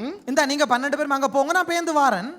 උන් පාඩුවේ ගිහිල්ලා තිබ්බනම් அப்ப அவர்கள் பேசாம போயிருந்தா බල කරන්න ඕනේ නෑනේ. அப்ப அவர்களை துரிதப்படுத்த வேண்டிய அவசியம் இல்லை. When Jesus told the 12 guys, I'm going to send these people away, you better go to Bethsaida before me, I'll join you later. If those 12 just left, Jesus didn't have to constrain them, no? Why did Jesus have to constrain them? Because they refused. ඇයි යේසුස් වහන්සේ බල කරේ? ஏன் அவர்களை துரிதப்படுத்தினார் இயேசு கிறிஸ்து? උන් නිකන් කියනකොට ගියේ. அப்ப அவர்கள் போக சொன்னதுக்கு போகவில்லை. ඒ කියන්නේ මෙතන අකීකරුකමක් නෙවෙයි. ஒரு கீழ்ப்படியாமை அல்ல, අර ආදරේ. ஒரு அன்புக்காக. It is not a disobedience, an element of love. දැන් මම ඔය මේ සතිත් මේ දවස්වල මම අපේ කොල්ලොත් එක්ක උඩ වැඩ. அதாவது இந்த நாட்களிலே பொடியங்களோட பாஸ்டர் வேலை செய்யறார் மேலே. You know, these days I am working with my guys up there, you know, hauling soil, hauling ballast, you know, digging, loading, unloading, okay? පස් පටවනවා, බානවා, மண்ணை வெட்டுறது, போடுறது, ගල් අදිනවා, கல் தூக்குறது. මේ කොන්දට බෙල්ට් ගහගෙන මම නිකන් උඩ ගිහිල්ලා නිකන් කොල්ලෙක් කියලා හිතාගෙන වැඩ. இடுப்புக்கு பெல்ட் அடிச்சுக்கோ, பெல்ட்டை போட்டுக்கொண்டு நாம் பொடியை நினைச்சுக்கொண்டு மேல வேலை. I still think I'm a young bloke and I'm up there working. And my guys love me so much. They say, no, don't do that. I'll do that. No, don't do this. I'll do that. මේ මගේ කොල්ල මට ආදරේ නිසා இப்ப எங்களுடைய பொடியங்கள் என்ன நேசிக்கிறபடினால ඒගොල්ලෝ කියනවා පස්සේ ඒක තියන්න මං කරන්නම් මේක තියන්න මේක කරන්නම් කියලා. அப்ப அவங்க சொல்றாங்க அதை செய்ய வேணாம், இதை செய்ய வேணாம், நான் செய்யறேன், விடுங்க பாஸ் அப்படி இப்படின்னு சொல்றாங்க. එතකොට මං කියනවා அப்ப நான் சொல்றேன் මට කරන්න දීපන්. என்ன செய்ய விடுங்க. නෑ නෑ නෑ. இல்ல இல்ல இல்ல இல்ல. අකීකරුකමද? அப்ப அது ஒரு கீழ்ப்படியாமையா? මේ ආදරේ වැඩිකම. அது ஒரு අன்பின் பெருக்கம். ඉතින් මං කියනවා කියන්න මට වැඩේ කරන්න දීලා කියලා සමහරට මම මේගොල්ලන්ට කියපු අවස්ථාවක් තියෙනවා. சில நேரத்துல விட்டுட்டு போ நான் செய்யறேன் அப்படின்னு சொல்லி சொன்ன சந்தர்ப்பங்களும் உண்டு. You know, sometimes, you know, when these guys say, no, let me do that, I tell them, no, let me do that. And they are, they say, no, let me do that. So when they say no, they are not disobeying. They are just showing their excessive love. And sometimes I have to constrain them. I say, no, get out. Let me do that. So, these thousands of people ate when Jesus fed. ඔය දහස් ගණන් මිනිස්සු යේසුස් වහන්සේ කන්න දීලා කෑවානේ. இப்ப அந்த 5000 பேர் வந்து இயேசுவிடத்தில் சாப்பிட்டார்கள் தானே. දැන් ඒ අයව යවන්න කලින් இப்ப இவர்களை அனுப்ப முன்பதாக ඒ ස්වාංශ 12 දෙනාට කියනවා අර පැත්තට යන්නකෝ ඔයගොල්ලෝ බෙත්සයිදා වලට. இப்ப 12 பேருக்கு சொல்றாரு இயேசு நீங்க பெத்சாயிதாக்கு அந்த பக்கத்துல போங்க So அப்படின்னு before சொல்லி Jesus sent these people off, Jesus told them, now go to Bethsaida before me. But they said, no, we'll wait and we'll see that all the people are gone and we will make sure that you are okay and then go. That's why Jesus had to constrain them.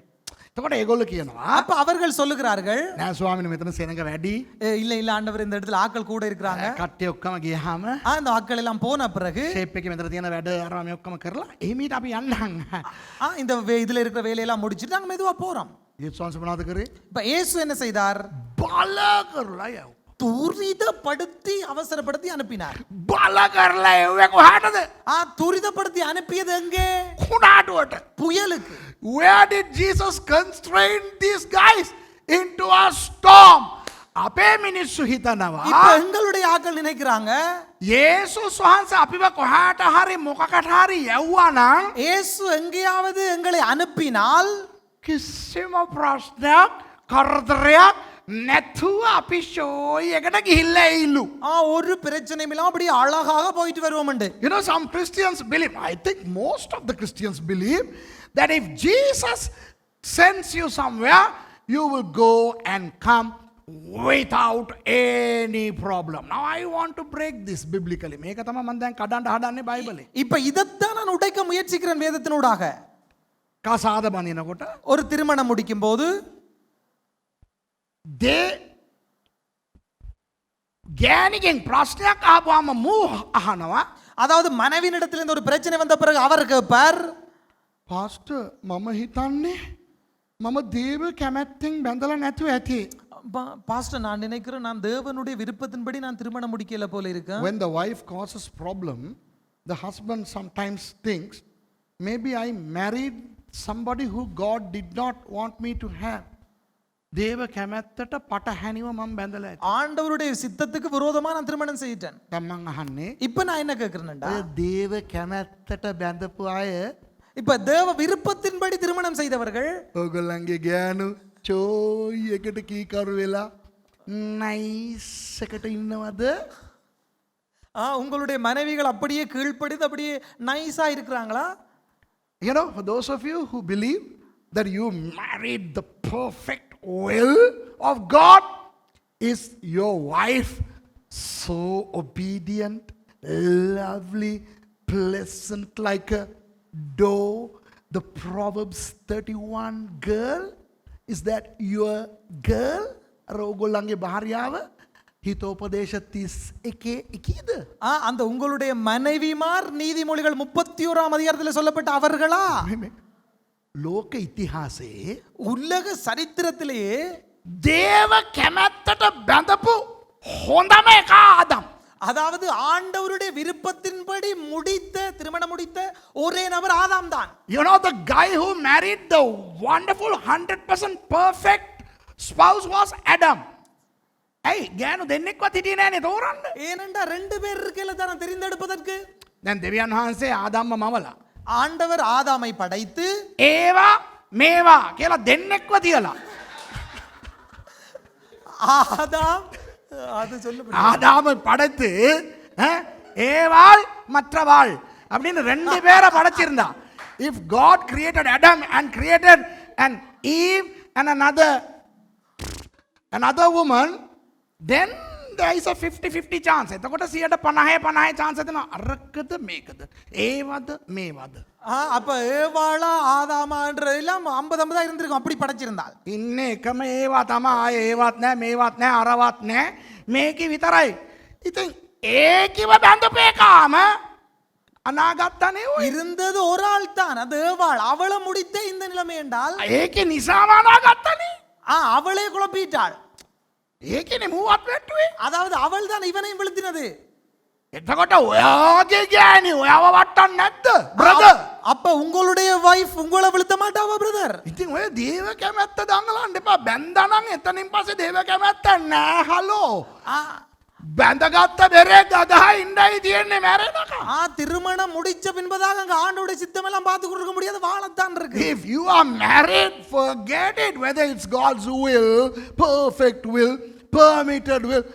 If you are married, kaput. Live with her until one of you die. If not, kill her. I don't know. Very much. ඒවා ඕනේ ඉංග්‍රීසියෙන් කිව්වා. Hello සමහරු இப்ப சில பேர் පවුල් ප්‍රශ්න ආවහම குடும்ப பிரச்சனைகள் வந்த உடனே ඊට පස්සේ බලනවා දේව කැමැත්තටද පාස්ටර් මම බැන්නේ. அதுக்கு பிறகுதான் பார்ப்பாங்க நான் தேவ சித்தத்தின்படியா திருமணம் செய்தேன். ඉතින් මේ 12 දෙනා දේව කැමැත්තෙන් නෙන්නම් අතනට ගියේ. இப்ப இந்த 12 பேரும் ஆண்டவருடைய சித்தத்தின்படி தான் அந்த இடத்துக்கு வந்தார்கள். නිකන් නෙවෙයි යේසුස් වහන්සේ යව්වේ. சும்மா இல்ல இயேசு அனுப்பினது. බල කරලා දැම්මාරුන් අතන්ට. துரிதப்படுத்தி அந்த இடத்துக்கு போட்டார். You know, Jesus did not just send those 12 fellows there. Jesus forced them there. Why? ඇයි? ஏன்? යේසුස් වහන්සේ ඒ 12 දෙනාව විශ්වාස කරා. ஆண்டவர் அந்த 12 நபர்களையும் நம்பினார். යේසුස් වහන්සේ දන්නේ නැද්ද චණ්ඩ මාරුතයක් හමන්න යනවා කියලා? ஆண்டவருக்கு தெரியாதா கடுமையான ஒரு புயல் காற்று வீச போகிறது என்று? Didn't Jesus know that there was going to be contrary wind? Oh my goodness. He knew. Why did he send? Because he trusted them to go through that and come out in one piece.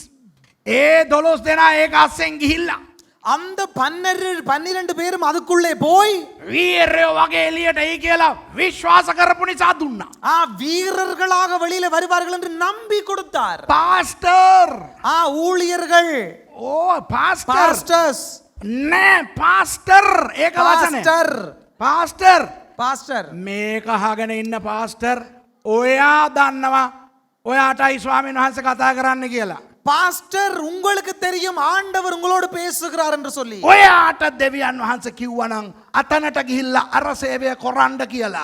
ஆண்டவர் உங்களுக்கு சொன்னால் அந்த இடத்துக்கு போய் அதுதான் ஊழியம் என்று එක එකා ගාවට ගිහිල්ලා හිඟා කාලා නෝන්ඩි වෙන්න එපා හලෝ. ஒவ்வொருவர்கிட்டையும் போய் பிச்சை எடுத்து நோண்டியாக வேண்டாம். සිංහෙක් වගේ වීරයෙක් වගේ යන්න ඒ විරුද්ධ හුලං අස්සෙන් ගිහිල්ලා එළියට එන්න ඒ තරම් විශ්වාසයක් තමා ගැන දෙවියන් වහන්සේ තියන් ඉන්නවා. ஒரு சிங்கமாக வீரனாக அதற்குள்ளே போய் ஒரு வெற்றி அடைய வேண்டும் நாங்கள். Her past, I'm telling you, if you claim that God gave you that mission, God told you to do this ministry, go through it. I'll beat all the contrary winds and come out as a strong man. අරකාසට ගිහිල්ලා அதுக்குள்ள போய் හුලං ආපුවාම காற்று வந்தவுடன் புயல் வந்தவுடன் එක එකා ගාවට ගියනවා හිඟා කකා. ஒவ்வொரு இடத்துல போய் பிச்சை எடுக்கிறது. පිටරටවල් වලට යනවා හිඟා කකා. வெளிநாடுகளுக்கு போய் பிச்சை எடுக்கிறது. ෆන්ඩ් රේස් කරනවා. ஃபண்ட் ரைஸ் செய்கிறது. පල්ලිවල සේල් තියනවා. சபைக்குள்ள ஊழியங்கள் නෑ නෑ සල්පිල් තියනවා පල්ලිවල චර්ච් සර්විස් முடிஞ்ச பிறகு சேல் வைக்கிறானுங்க. அதாவது இது சபை ஆராதனை முடிஞ்ச பிறகு சொல்லிட்டேன். Okay, you know, after the church service, you know what is really after sales service? After the service, you have sales. මොකක්ද මේකේ තේරුම? இது என்ன இதனுடைய அர்த்தம் என்ன? මේ අදහිලවන්තයෝ ඔයගොල්ලන්ගේ ගෙවල් වල තියෙන බඩු භාණ්ඩ ඔයගොල්ලෝ ලබන ඉරිදා ගේන්න.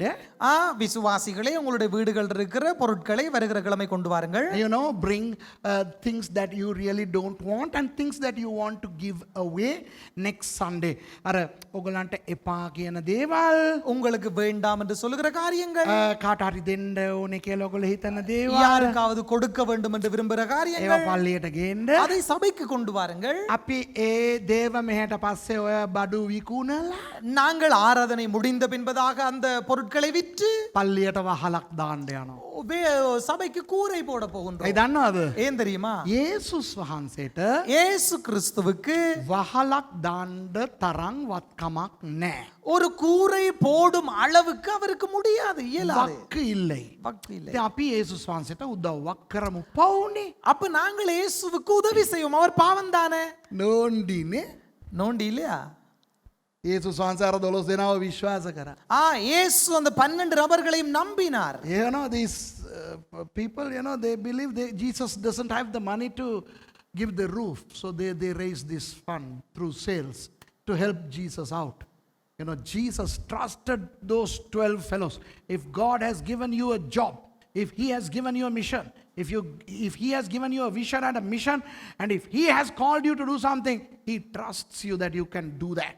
ඔබට දෙවියන් වහන්සේ දර්ශනයක් දීලා உங்களுக்கு ஆண்டவர் ஒரு தரிசனத்தை கொடுத்து සේවයක් දීලා ஊழியத்தை கொடுத்து ඒක කරන්න කියලා තිබ්බනම් அதை செய்யுங்கள் என்று சொல்லி இருந்தால் ඒ දෙවියන් වහන්සේ ඔබ කෙරෙහි තබා තිබෙන විශ්වාසය அது உங்களை குறித்து ஆண்டவர் வைத்திருக்கிற நம்பிக்கை. ඒ විශ්වාසය කඩන්න එපා. அந்த நம்பிக்கையை உடைக்க வேண்டாம். ඔයගොල්ලෝ දන්නවද මේ කතාවේ සමහර දේවල් මට හරි ආසයි. அதாவது இந்த விடயங்களிலே சில விடயங்கள் මේ எனக்கு කතාවේ මේ කතාවේ இந்த கதையிலே சில விஷயங்கள் எனக்கு ஆசை.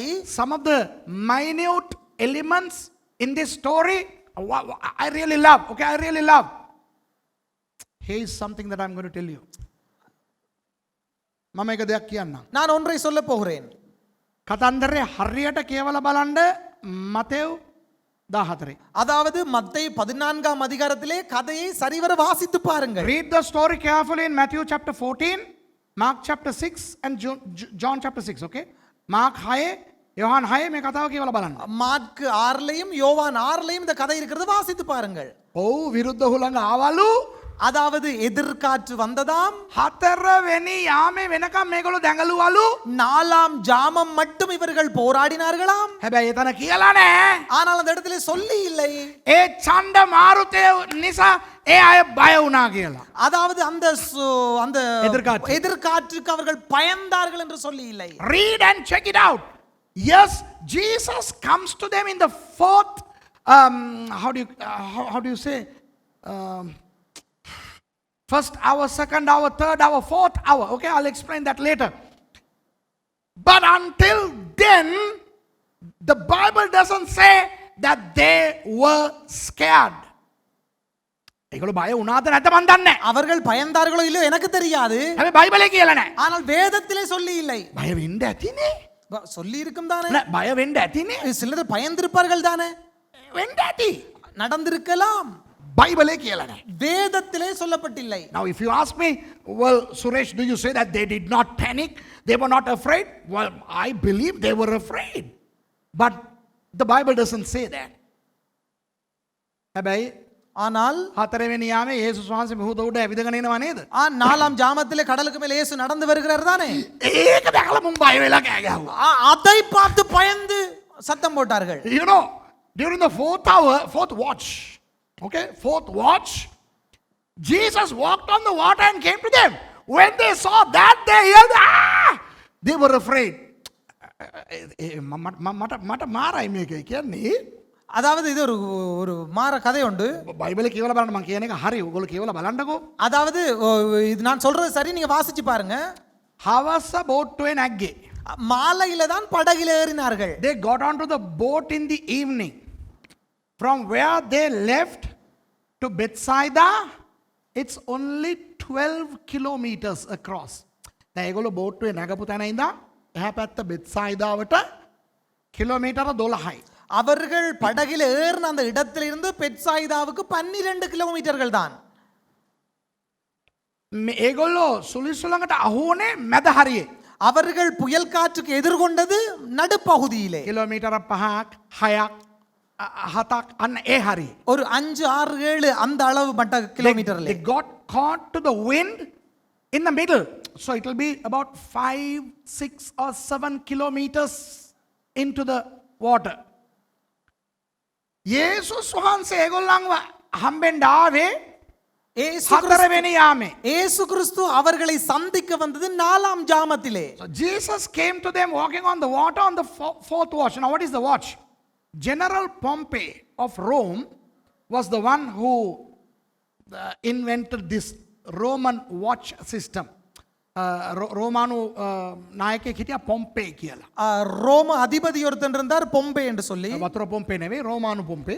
එයා තමා මේ යාම කතන්දරේ රෝමානුවන්ට හදලා දුන්නේ. அவர்தான் அந்த ஜாம கதை வந்து அவர்களுக்கு உருவாக்கி கொடுத்தது. හවස 6 ඉඳන් 9 වෙනකන් රෑ 9 වෙනකන් පළවෙනි යාමේ. 6 மணியிலிருந்து பின்னர் 9 மணி மட்டும் முதலாம் ஜாமம். From 6 p.m. to 9 p.m. the first watch, 9 p.m. to 12 p.m. the second watch. රෑ 10 ඉඳලා මධ්‍යම රාත්‍රී 12 දක්වා දෙවෙනි යාමේ. 9 மணியிலிருந்து 12 மணி மட்டும் இரவு இரண்டாம் ஜாமம். 12 ඉඳලා පාන්දර 3 වෙනකන් තුන්වෙනි යාමේ. 12 மணியிலிருந்து விடியப்புறம் 3 மணி மட்டும் அவர்களுக்கு மூன்றாம் ஜாமம். From midnight 12 to early morning 3 the third watch and 3 to 6 a.m. the fourth watch. 3 ඉඳලා 6 වෙනකන් 4 වෙනි යාමේ. 3 மணியிலிருந்து 6 மணி மட்டும் அவர்களுக்கு நாலாம் ஜாமம். ඉතින් හවස පිටත් වෙලා மாலையிலே புறப்பட்டு පැයකින් යන්න පුළුවන් ගමන. ஒரு மணத்தியாலத்திலே போகக்கூடிய பயணம் தான் இது. හබල් ගහගෙන කිලෝමීටර් 12ක් යන්න 12 දෙනෙකුට පැයක්වත් ඕනේ නැහැ. அதாவது தண்டு வலித்து அந்த 12 கிலோமீட்டர் போக 12 பேருக்கு அவ்வளவு நேரம் தேவையில்லை. හරි පැයක් දෙකක් කියමුකෝ. சார் 2 மணத்தியாலம் என்று சொல்லுவோமே. You know, 12 kilometers, 12 people in that rowing boat. You know, it's not going to take 1 hour or 2. Let's generously give 2 hours. But these fellows were in that storm till after 3 a.m. ඒ කියන්නේ පාන්දර 3න් පස්සේ වෙනකන් මෙවුන් චණ්ඩමාරුතේ මාට්ටු වෙලා ඉන්නවා. அதாவது விடியப்புறம் 3 மணிக்கு பிறகு 4ஆம் ஜாமம் வரைக்கும் அவர்கள் படகில் அலைபாய்ந்து கொண்டிருக்கிறார்கள் அங்கே கடல்லே. එතකොට කොච්චර බය වෙලා තියෙන්න ඕනේද? அப்ப அவர்கள் எவ்வளவு பயந்திருக்க வேண்டும். How afraid they should have been. But look. They may have been afraid. I think so. But they were not afraid enough for the Bible to say that. මම හිතනවා ඒගොල්ලෝ බය වෙලා ඇති. இப்ப நான் நினைக்கிறேன் அவர்கள் பயந்திருக்கலாம். නමුත් බයිබලේ ඒගොල්ලෝ බය වුණා කියලා නෑ. ஆனால் வேதத்தில் அவர்கள் பயந்தார்கள் என்று சொல்லி இல்ல தானே. බයිබලෙන් කියන්න ඕන තරම් බය වෙලා නෑ. அதாவது வேதம் சொல்ல வேண்டிய அளவுக்கு அவர்கள் பயந்தில்ல. දැන් තේරෙනවද මං කියන එක? விளங்குதா இப்ப நான் சொல்றது? හැබැයි ஆனால் යේසුස් වහන්සේ ඇවිදගෙන එනවනේ. ஆனா இப்ப இயேசு நடந்து வராரு தானே. ඒක දැකලා அத பார்த்து අවතාරයක් යකෙක් හොල්මනක් අයියෝ කියලා මුන් 12 දෙනාම බය இந்த වෙනවා. பே வருது ஐயோ பே அப்படின்னு சொல்லி பயந்துட்டாங்க. You know, when Jesus came to them walking on the water, they thought they are seeing a spirit, you know, a demon. They started to yell and scream. යේසුස් වහන්සේ දැකලා බය වුණ එක පැත්තකින් තියමු. இப்ப இயேசுவை பார்த்து பயப்படுறத ஒரு புறம் வைப்போம். හැබැයි අරුන් අරකේ හිටියේ ඇල්ලි ஆனா அவர்கள் அதுல வலித்து இருந்தார்கள். බයිබලේ කියන්න ඕන තරම් බය වුණේ නැහැ. இப்ப வேதம் சொல்ல வேண்டிய அளவுக்கு அவர்கள் பயப்படவில்லை. ඒ නිසා අපේ ජීවිතේ බය ආවට කමක් නැහැ. ஆகவே எங்களுடைய வாழ்க்கையிலும் பயம் வந்தால் பரவாயில்லை. ඕනවට වඩා බය වෙලා දඟලන්න එපා. தேவைக்கு அதிகமாக பயந்து கொண்டிருக்க வேண்டிய அவசியம் கிடையாது. මොකද අපිට යේසුස් වහන්සේ කිව්වා නම් இப்ப எங்களுக்கு இயேசு சொன்னால் බය වෙන්න දෙයක් නැහැ. நாங்க பயப்பட வேண்டிய அவசியம் இல்லை. So you know, I'm saying if Jesus put you in a circumstance, don't be afraid. He will take care of it. ඒක තමයි දැන් පණිවිඩය මම ඔයගොල්ලන්ට දෙන්න ඕනේ. இதுதான் நான் உங்களுக்கு கொடுக்க வேண்டிய செய்தி. යේසුස් වහන්සේ ඔයගොල්ලන්ව එක තැනකට දැම්මා කියලා இயேசு உங்களை ஒரு இடத்திலே போட்டார் என்று சொல்லி කුණාටු වෙන්නේ නැතුව තියෙන්නේ නැහැ. அதாவது எதிர்காற்று வராமல் விடாது. Just because Jesus put you in a place doesn't mean that you will not have obstacles. Just because Jesus gave you a wife or a husband doesn't mean that you'll never have problems. දැන් ඔයාට ස්වාමි පුරුෂයෙක් හෝ භාර්යාවක් දෙවියන් වහන්සේ දුන්නු පළියට පෞල් ප්‍රශ්නෙන් නැතුව ඉන්නේ. அதாவது உங்களுக்கு ஆண்டவர் கணவனை கொடுத்தார் மனைவியை கொடுத்தார் என்ற காரணத்துக்காக குடும்ப பிரச்சனைகள் வராது என்பது அர்த்தம் அல்ல. දෙවියන් වහන්සේ තමයි ඔබට දරුවාව දෙන්නේ. ஆண்டவர் தான் உங்களுக்கு தருகிறார். දරුවා. பிள்ளைகளை தருகிறார். ඒ කියන්නේ ඒ දරුවගෙන් ප්‍රශ්නේ නැහැ නෙවෙයි. அப்ப பிள்ளைகளிடத்திலிருந்து உங்களுக்கு பிரச்சனை வராது என்பது அர்த்தம் அல்ல. God gives you children. Yes, through them you will have problems. God will give you ministries, but you will have storms in your ministries. දෙවියන් වහන්සේ ඔබට දෙයි සේවය. ஆண்டவர் தான் உங்களுக்கு ஊழியத்தை தருவார். නමුත් ඒකේ කුණාටුයි. ஆனால் அதற்குள்ளேயும் எதிர் புயல் வரும். දෙවියන් වහන්සේ ඔබ බයිබල් ඉස්කෝලේට යවයි. ஆண்டவர் தான் உங்களை வேதாகம கல்லூரிக்கு அனுப்புவார். ඒ කුණාටුයි. ஆனாலும் புயல் வரும். God will send you to Bible colleges, but then you will have problems there.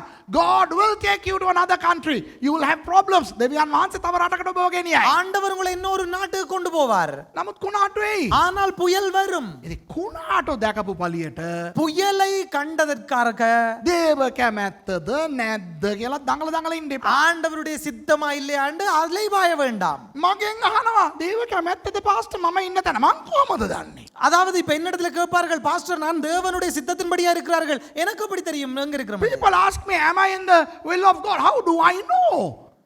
මම එක්කෙනෙකුට ආදරේ. நான் ஒரு ஆளை நேசிக்கிறேன். තාස්ට පොඩ්ඩක් යාඥා කරලා කියනවාද ඒක දේව කැමැත්තද නැද්ද කියලා. பாசகம் ஜெபிச்சுட்டு சொல்றீங்களா இது வந்து ஆண்டோட சித்தமா இல்லையாண்டு? මම සාත්තරකාරයෙක්ද? நான் வந்து என்ன சூனியக்காரனா? சாத்திரம் சொல்றேன். බලාගෙන ඉන්න ක්‍රිස්තියානියට මම කියන්නේ. இப்ப நான் பார்த்து கொண்டிருக்கிற கிறிஸ்தவர்களுக்கு சொல்லுகிறேன். සමහර අය මගෙන් අහනවා දේව කැමැත්ත. அதாவது சில பேர் நீங்க என்ன இடத்துல கேக்குறீங்களா தேவ சித்தமாண்டு? පුළුවන් නම් ඕගොල්ලෝම හොයාගන්න. முடியும்னா நீங்களே தேடி பாருங்கள். බැරි නම් වචනයට අනුව ඔන්න ඔහොම යන්න. அப்படி முடியாவிட்டால் வேதத்துக்கு வசனத்துக்கு இணங்க நீங்கள் அப்படியே போங்கள். මගෙන් අහන්න එපා. என்னிடத்திலே கேட்க வேண்டாம். මන් දන්නේ. எனக்கு தெரியாது. Okay? Okay. So, people are asking me, come on, let me know whether I am in the center of the will of God. What is God's will for my life? How do I know? If you know, that's wonderful. If you don't know, still it's wonderful. Just live according to the word of God. දැන් අවසාන දේ මං කියන්න ඕනේ. இப்ப இறுதியான பகுதியை சொல்ல போகிறேன். ඒ කොටසට ගිහිල්ලා அந்த பகுதிக்கு போய் අපි මාක් පොතට යන්න. මාක් පොත හරි ලස්සනයි. மார்க் புத்தகம் 6ஆம் அதிகாரத்துக்கு போ. ඔව් මාක් 6ට යන්කෝ මට හරි ආසයි ඒ කියලා තියෙන විදිය. எனக்கு சரியான விருப்பம் அதுல சொல்லப்பட்டிருக்கிற விதம். I love the way Mark puts it. You know what? In Matthew, just in Matthew, not in John and Mark, just in Matthew, we also have the segment where Peter also gets into the water, then he drowns, then Jesus rescues him and they come back. Let's not talk about that. Then, Yohan potei, Mark potei නැතුව இப்ப யோவான் புத்தகத்திலேயும் mark புத்தகத்திலேயும் இல்லாமல் මතේ පොතේ විතරක් තව දෙයක් කියනවා. இப்ப மத்தேயு புத்தகத்திலே மாத்திரம் இன்னொரு ஒரு பகுதி சொல்லப்படுகிறது. පේත්‍රුස් යේසුස් වහන්සේට කිව්වලු මමත් එන්නම් කියලා. பேதுரு இயேசுவிடத்திலே சொன்னாராம் நானும் வருகிறேன் என்று சொல்லி. පේත්‍රුස් වතුරේ ඇවිද්දලු. அவர் கடலின் மேலே நடந்து போனாராம். ඊපස්සේ පේත්‍රුස් ගිලින්න ගියාලු. அப்ப அவர் மூழ்க போனாராம். යේසුස් වහන්සේට කෑ ගැහුවලානේ මාව බේර ගන්න කියලා. இயேசுவை நோக்கி சத்தம் போட்டாராம் என்னை காப்பாற்றும் ஆண்டவரே என்று சொல்லி. යේසුස් වහන්සේ බේරලා ඔරුවට ගොඩ වුණාලු දෙන්න. அப்ப இயேசு அவரை காப்பாற்றி படகுக்கு ஏறினார்கள். අපේ දේශනාවට ඒක ඕනේ නැහැ. இப்ப எங்களுடைய பிரசங்கத்துக்கு அது தேவையில்லை. We don't need that in our sermon. Let's go to Mark chapter 6 and let's read that lovely little verse. මේකේ අර මට ආසම පදයක් තියෙනවා. ඒක අපි පොඩ්ඩක් බලමු. நான் விரும்புகிற ஒரு பகுதி இருக்கு. அந்த பகுதியை வாசித்து பார்ப்போம். මම හිතන්නේ 51 51வது வசனம். verse 51.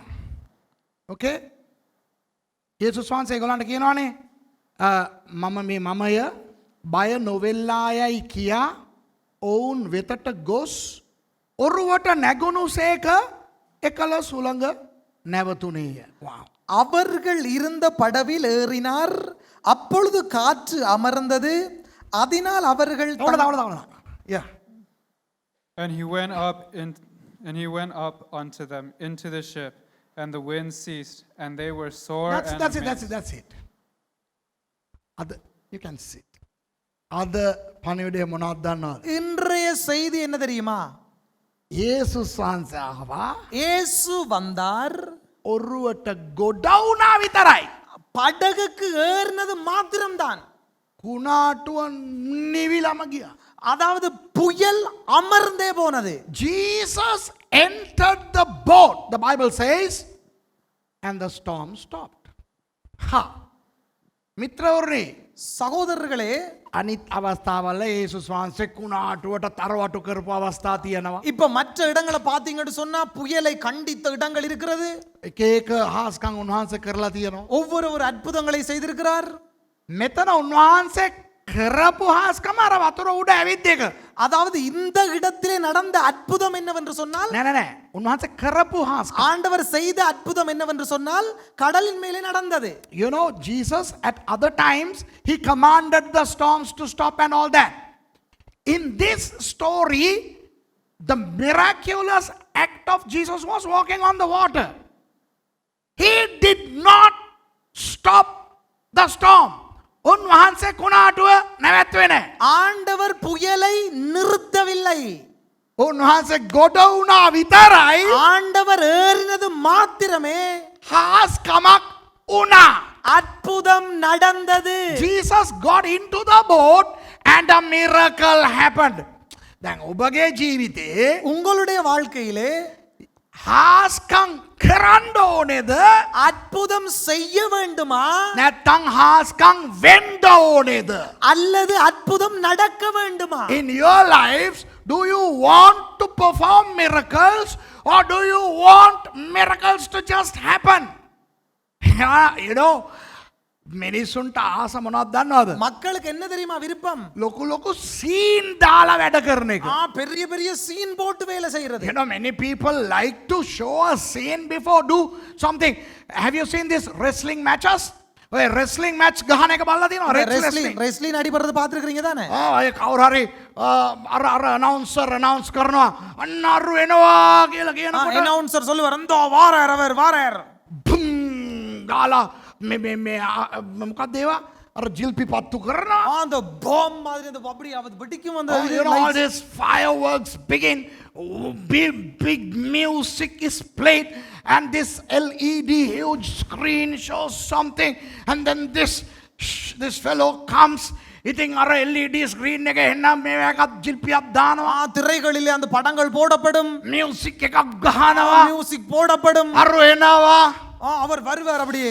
ඇවිල්ලා උන්නකන් එන්න පණ්ඩිත මගේ අම්මෝ සණ්ඩුව පටන් ගන්න ඉස්සලා ක්‍රීඩාව පටන් ගන්න ඉස්සලා මුං දාන ජල්තරේ බලන් ඉන්න ඕනේ විනාඩි 15. கம்பீரமா வந்தவர்கள் போடுற அந்த நாடகங்களை பார்க்கணுமே அதுல நீங்க. You know, before the actual fight begins, we have to patiently watch all this paraphernalia that is happening. Many Christians, many pastors, they are like that. ගොඩක් ක්‍රිස්තියානි අය, ගොඩක් pastors ලා ඒ වගේ තමයි. நிறைய கிறிஸ்தவர்களும் பாஸ்டர்ஸ்மாரும் அப்படித்தான். මෙන්න இங்கே வாங்கள். මොකද්ද ඔයාට තියෙන්නේ? உனக்கு என்ன இருக்கின்றது? Come up here. What is your problem? ඔළුව කැක්කුවා. Headache. தலைவலி. කොච්චර කාලයක් තියනවද ඔළුව எவ்வளவு காலம் இருக்குது உனக்கு? මයික් එකට කියන්න. அந்த மைக்குக்கு சொல்லு. අවුරුදු 8ක්. 8 வருடங்களா? How long have you had the headache? 8 years. ඕකට මොනවා කරාද ඔයා? இதற்கு நீ என்னென்ன செய்தாய்? What have you done for this? So that person has to give a list. I did this, took all these treatments, I did all these religious things. මං බෙහෙත් ගත්තා, ප්‍රතිකාර ගත්තා, මේ වෙද මහත්තුරු ගාවට ගියා, තොইল නැටුවා, මේ පඳුරු ගැට ගැහුවා. ඔක්කම ජල්පරිස් කරා. பெரிய ஒரு லிஸ்ட் கொடுப்பார். மருந்து எடுத்து அங்க போன நீங்க வந்து அது செய்த இது செய்த பெரிய ஒரு லிஸ்ட் ஒன்று கொடுப்பார். ඔයා විශ්වාස කරනවද යේසුස් වහන්සේට පුළුවන් කියලා? நீ நம்புறியா இயேசுவுக்கு முடியும் என்று? Do you believe that Jesus can do that? අයියෙන් කියන්නේ. சத்தமா சொல்லு. කටෙන් ප්‍රකාශ කරන්න. வாயால சொல்லு, அறிக்கை செய். අල්ලපන් කැමරා එක. அந்த கேமராவை ஜூம் பண்ணு. ஓகே දැන් එන්න. அந்த வா. ඔන්න යේසුස් වහන්සේගේ නාමයෙන්. இயேசுவின் நாமத்தில. පැනඩෝල් දෙකකින් කරන්න පුළුවන් වැඩේ. ரெண்டு பனடோல்ல செய்யக்கூடிய வேலையை. What you can do with 2 Panadols, you are doing with a big show. Big show. අයියෝ. ඉකේ. අපේ යේසුස් වහන්සේ දැන් මේක බලලා කට්ටිය මගෙත් එක්ක අස්පෙට් වෙන්න එපා. இப்ப இத பார்த்துட்டு என்னோட அப்செட் ஆக வேண்டாம். පාස්ටර් සුරේෂ් හාස්කම් විශ්වාස කරන්නේ. பாஸ்டர் சுரேஷ் வந்து அற்புதங்களை நம்புறாரு இல்ல தானே? Pastor Suresh doesn't believe in miracle. Hello මම පෙන්තකොස්ත කාරයෙක් කොයි. நான் பெந்தகோஸ்தேக்காரன். හාස්කම් විශ්වාස කරන්නේ නැතුව මම සේවය කරනවාද? அற்புதங்களை நம்பாம நான் ஊழியம் செய்வேனா? You know, I mean, don't I believe in miracles being a Pentecostal guy? No, not. Don't put a big show. That's why what boils my toes. මගේ කකුලේ ඇඟිලි කැම්බෙන්නේ මේ මුංගේ ෂෝට් එක බලපන්. என்னுடைய விரல்ல உள்ள இந்த கால்ல உள்ள விரல்கள் எரியறது காரணம் இவங்க போடுற அந்த பாட்டுகளை பார்த்து. අද අපේ උන්ගේ සාක්ෂි මොනවද? இன்றைக்கு நம்முடையவர்களுடைய சாட்சி என்ன? රුපියල් 200ක රීලෝඩ් එකක් වැටුණා. හalleluya. இந்த 200 ரூபாய் ரீலோட் வந்துட்டு ஹalleluya. I got a 200 rupee reload. You know, when I came to the service, I had 40% battery. Now it's 76%. මං පල්ලියට එනකොට 140ක් බැටරි තිබ්බා. දැන් 76කට නැග්ගා. நான் சேர்ச்சுக்கு வரும்போது 46 தான் சார்ஜ் இருந்துச்சு. இப்போ 76 மாறிச்சு. ஹalleluya. ඔළුව එකක්වත් තිබුණා. දැන් ඒක සනීප වුණා. அதாவது தலைவலி இருந்துச்சு சேர்ச்சுக்கு வரும்போது இப்போ சுகமாயிட்டு. அல்லேலூயா. මෙතන පොඩි ඇන තිබ්බා දැන් සුව වුණා. இந்த இடத்துல குத்தி கொண்டு இருந்துச்சு, இப்ப சுகமாயிட்டுது.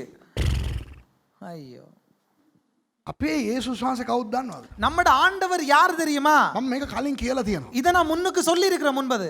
උන්වහන්සේව මලගෙවල් වලට ගෙනියන්න බෑ ඔයි.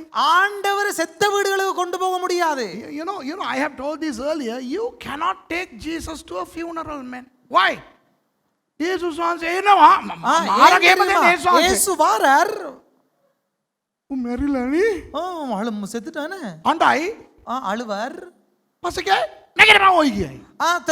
பேந்து சொல்வார் எழும்பு அப்படின்னு சொல்லி. මැරිච්ච එක නැගිටි. அப்ப செத்தவன் எழும்பிடுவான். දැන් අර නිවාඩු දාගෙන මලගෙදර ගිය කට්ටියට එන අප්සෙට්. இப்ப லீவ போட்டு செத்த வீட்டுக்கு போனவங்க எல்லாருக்கும் அப்செட். දැන් හිතන්නකෝ දැන් මලගෙදරට ගියා නම් අර ඉන්දිපේ මැරිච්ච එක. இப்ப நாங்க செத்த வீட்டுக்கு போனா செத்தவன் இருக்க வேண்டாமா? You know, when we go to a funeral, we need to have that guy who is dead, right? I mean, what if that fellow is alive? I mean, you go taking all the trouble. නිවාඩු දාගෙන මලගෙදර යනවා. දැන් අපේ හෙට pastor Jude කිව්වා මට එයාට මලගෙදරට යන්න ඕනේ. இப்ப நாளைக்கு பாஸ்டர் ஜூட் சொன்னார் ஒரு செத்த வீடு ஒன்று இருக்குன்னு சொல்லி. දැන් එයාට මට හෙට දෙන්න වැඩක් තියෙනවා. இப்ப எனக்கு அவருக்கு கொடுக்க ஒரு வேலை ஒன்று இருக்குது. Now I have a job for Jude to do tomorrow, but when I spoke to him, he said, Pastor, can somebody else do it because I have a funeral. Of course, there is a funeral. ඇත්තටම මලගයක් තියෙනවා. ඉතින් ඒකට එයා යන්න ඕනේ. அப்ப உண்மையாவே ஒரு செத்த வீடு ஒன்று இருக்குது, கட்டாயம் அவர் போக வேண்டும். යේසුස් වහන්සේව ගෙනියන්න එපා.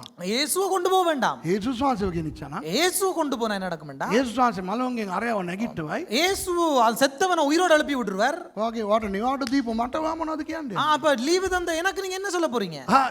You don't take Jesus there because Jesus will bring that fellow back to life, and then what would you have to say to me? Because I gave you leave of absence because of the funeral. We need a dead guy there. දැන් මම මලගෙදරට නිවාඩු දුන්නේ අර මැරිච් එකෙක් ඉන්න ඕනේ එතන. அதாவது இப்ப நான் செத்த வீட்டுக்கு லீவு கொடுத்தது செத்தவனாக இருக்க வேணுமே. அப்ப යේසුස් වහන්සේව ගෙනියන්න බෑ. උන්වහන්සේ ගෑන් ළමෙක් මැරලා ඉන්නවා. යේසුස් වහන්සේ කිව්වා තල්ලිත්තා කුමි කිව්වා අරකින් නැගිට. அப்ப ஒரு பொம்பளை பிள்ளை ஒன்று செத்து போயிருக்குது. இப்ப இயேசு செத்த வீட்டுக்கு போறார். தள்ளி தாகுமி என்றார். பொம்பளை பிள்ளை எழும்பிட்டுது. නායින් ගමට ගියා මලගයක් තිබ්බා.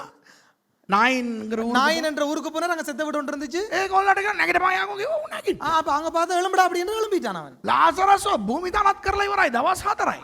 லாசரு வந்து அடக்கம் செய்து 4 நாள் ஆயிட்டுது. ඇඬුවත් එක යේසුස් වහන්සේ. இயேசு அழுததோடு கூட අඬලා පස්සේ කියනවා ගල පෙරලා බං.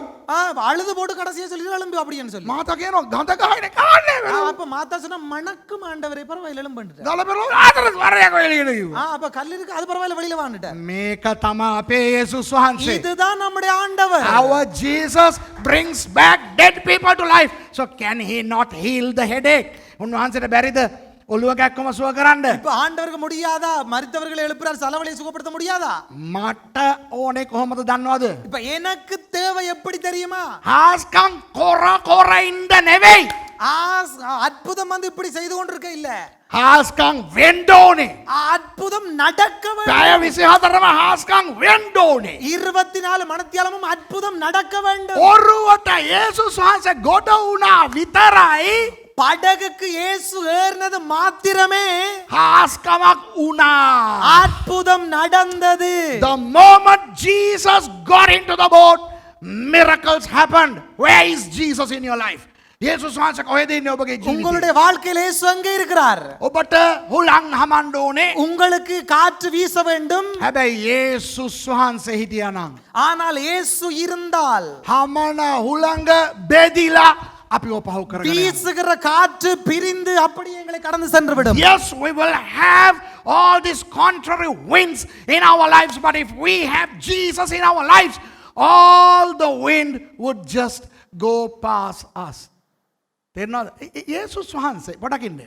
இப்ப கொஞ்சம் இருங்க. இயேசு கிறிஸ்து යේසුස් වහන්සේ කොහොමද ඒක කියන්නේ මේ ලස්සන සිංහලෙන් කියන්න නම් අමාරුයි. අර රියල් සුදුම්පල සිංහලෙන් කියනවා නම් නෑ එහෙමත් එපා. උන්වහන්සේ හොඳ ජෙන්ටල්මන් කෙනෙක්. ஆண்டவர் நல்ல ஒரு கௌரவமானவர். ජෙන්ටල්මන් சொல்லு. Gentleman. Our God is a gentleman. නිකන් ඇවිල්ලා ගොඩ වෙන්නේ නෑ. இப்ப சும்மா வந்து ஏற மாட்டார். තමාගේ ගෝලියෝ තමා. அவருடைய சீசர்கள் தான். නිකන් ඇවිල්ලා ගොඩ උන්නේ නෑ. சும்மா வந்து ஏறவில்லை. හොඳට කියවලා බලන්න. මතෙව් 14 මාක් 6 යොහන් 6 කියලා බලන්න. நல்லா வாய்ச்சு பாருங்க. மத்தேயு 14ஆம் அதிகாரம், மார்க்கு 6, யோவான் 6. நல்லா வாய்ச்சு பாருங்க. සුරේෂ් ඇත්ත කියනවද නැද්ද කියලා බලන්න. இப்ப நான் வந்து உண்மையை சொல்றேனா பொய்யை சொல்றேனான்னு நல்லா வாய்ச்சு பாருங்க. Check it out if Suresh is telling you the truth or not. Matthew 14, Mark 6 and John 6. Jesus did not just come and get into the boat. උන්වහන්සේ ඇවිල්ලා බෝට් වල නැග්ගේ නෑ. இப்ப ஆண்டவர் வந்து போட்டுக்கு ஏறவில்லை. උන්වහන්සේ ඇවිල්ලා ஆண்டவர் வந்து නිකන් අර අහක යනවා වගේ පෙන්නුවා. அப்பாலே போகிறவர் போல அப்படியே நடந்து போனார் You know, ஆண்டவர். Jesus came and he pretended to just walk past them. Yeah.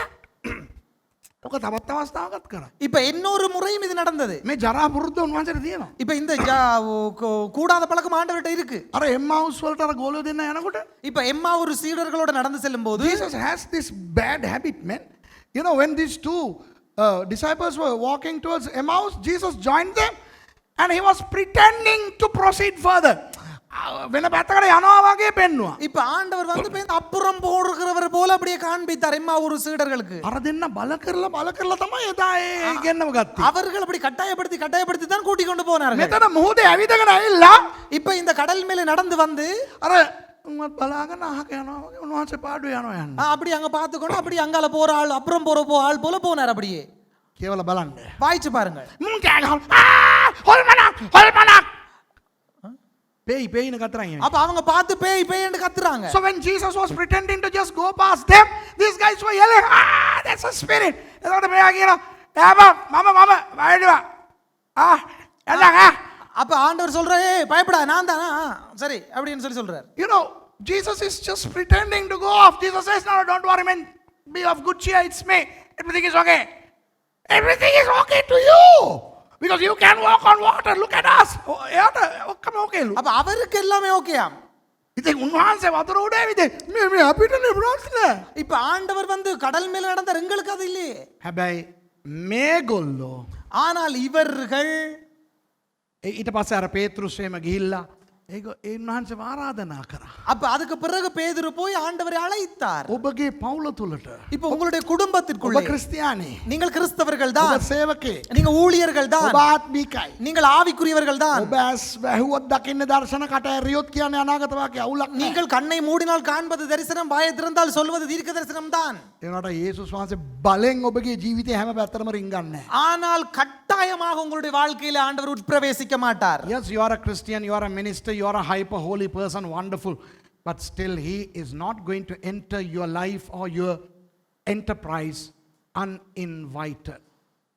Get him on board. උන්වහන්සේව අඬගහගන්න. ஆண்டவரை அழைத்துக் கொள்ளுங்கள், கூப்பிடுங்கள். Get him into your family. ඔබගේ පවුල තුලට උන්වහන්සේව අරගන්න. ஆண்டவரை உங்களுடைய குடும்பத்துக்குள்ளே அழைத்துக் கொள்ளுங்கள். ඔබගේ සේවය තුලට උන්වහන්සේව අරගන්න. ஆண்டவரை உங்களுடைய ஊழியங்களுக்குள்ளே எடுத்துக் கொள்ளுங்கள். Get him into your ministry. Get him into your health life. ඔබගේ සෞඛ්‍යමය ජීවිතය තුළට උන්වහන්සේ අරගන්න. உங்களுடைய ஆரோக்கிய வாழ்க்கைக்குள்ளே ஆண்டவரை அழைத்துக் கொள்ளுங்கள்.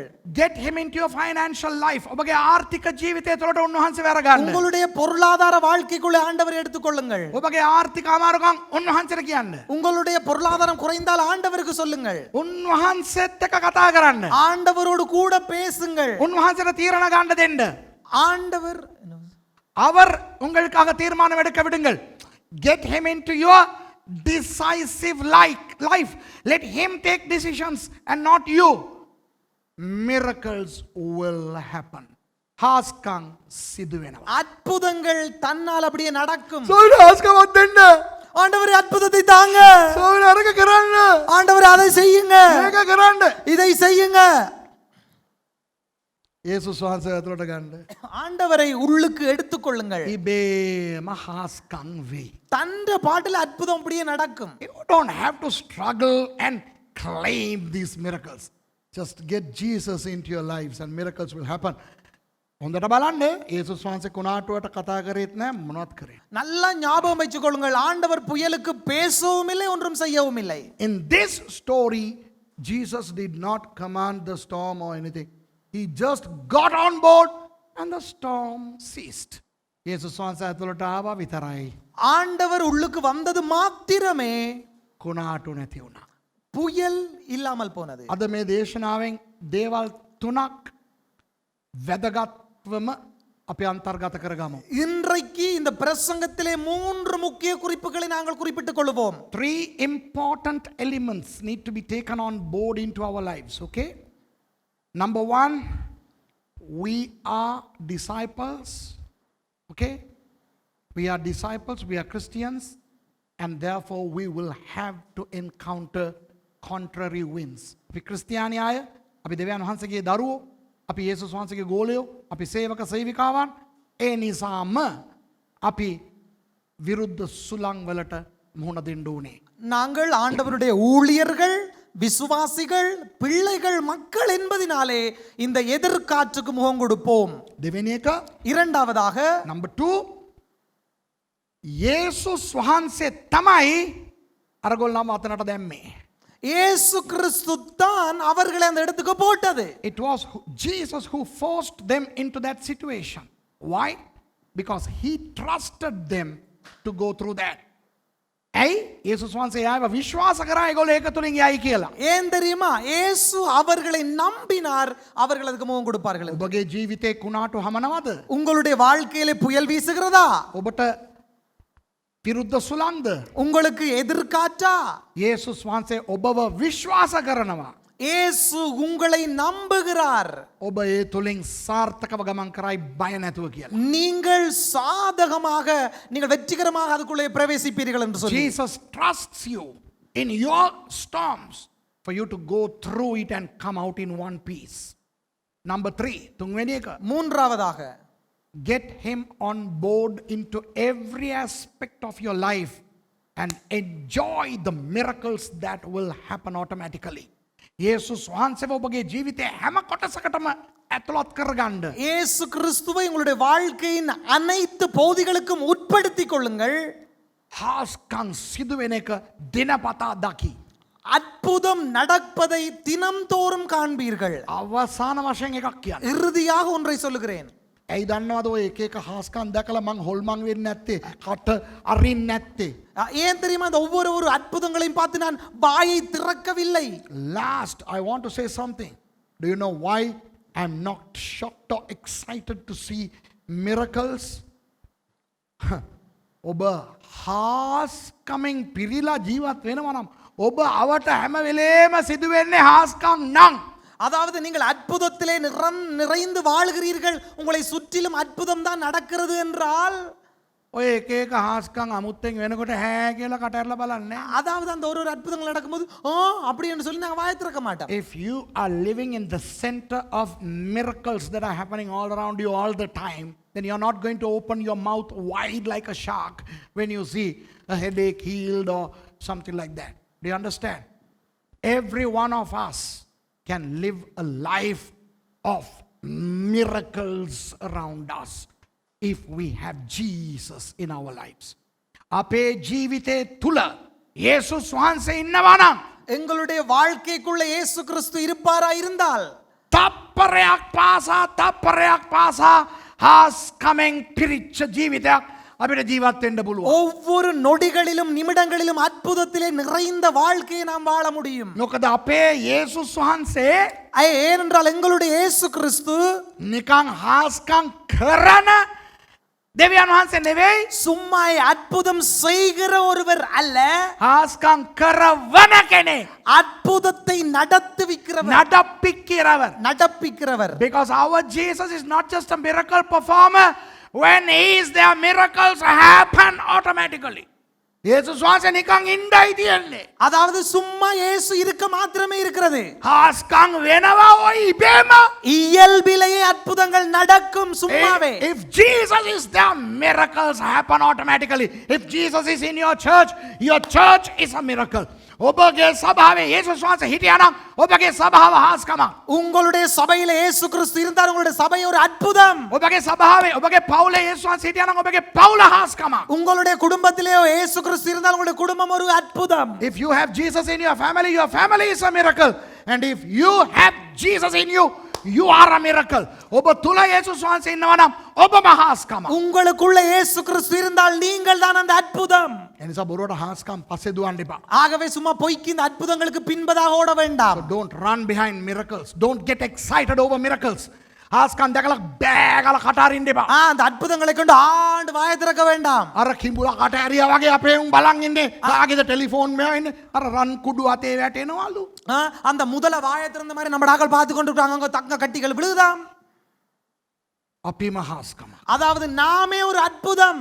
ඒ නිසා ආය ஆகவே இதற்கு பின்பதாக විරුද්ධ සුළඟට බය වෙන්න එපා. எதிர் காற்றுக்கு பயப்பட வேண்டாம். So don't be afraid of contrary wind. Why? Jesus is there. යේසුස් වහන්සේ ඉන්නවා. இயேசு இருக்கிறபடியினால் අපි ආඥා කරලා ඉවර කරමු. நாங்கள் ஜெபம் பண்ணி முடிக்கலாம். Let's pray and close.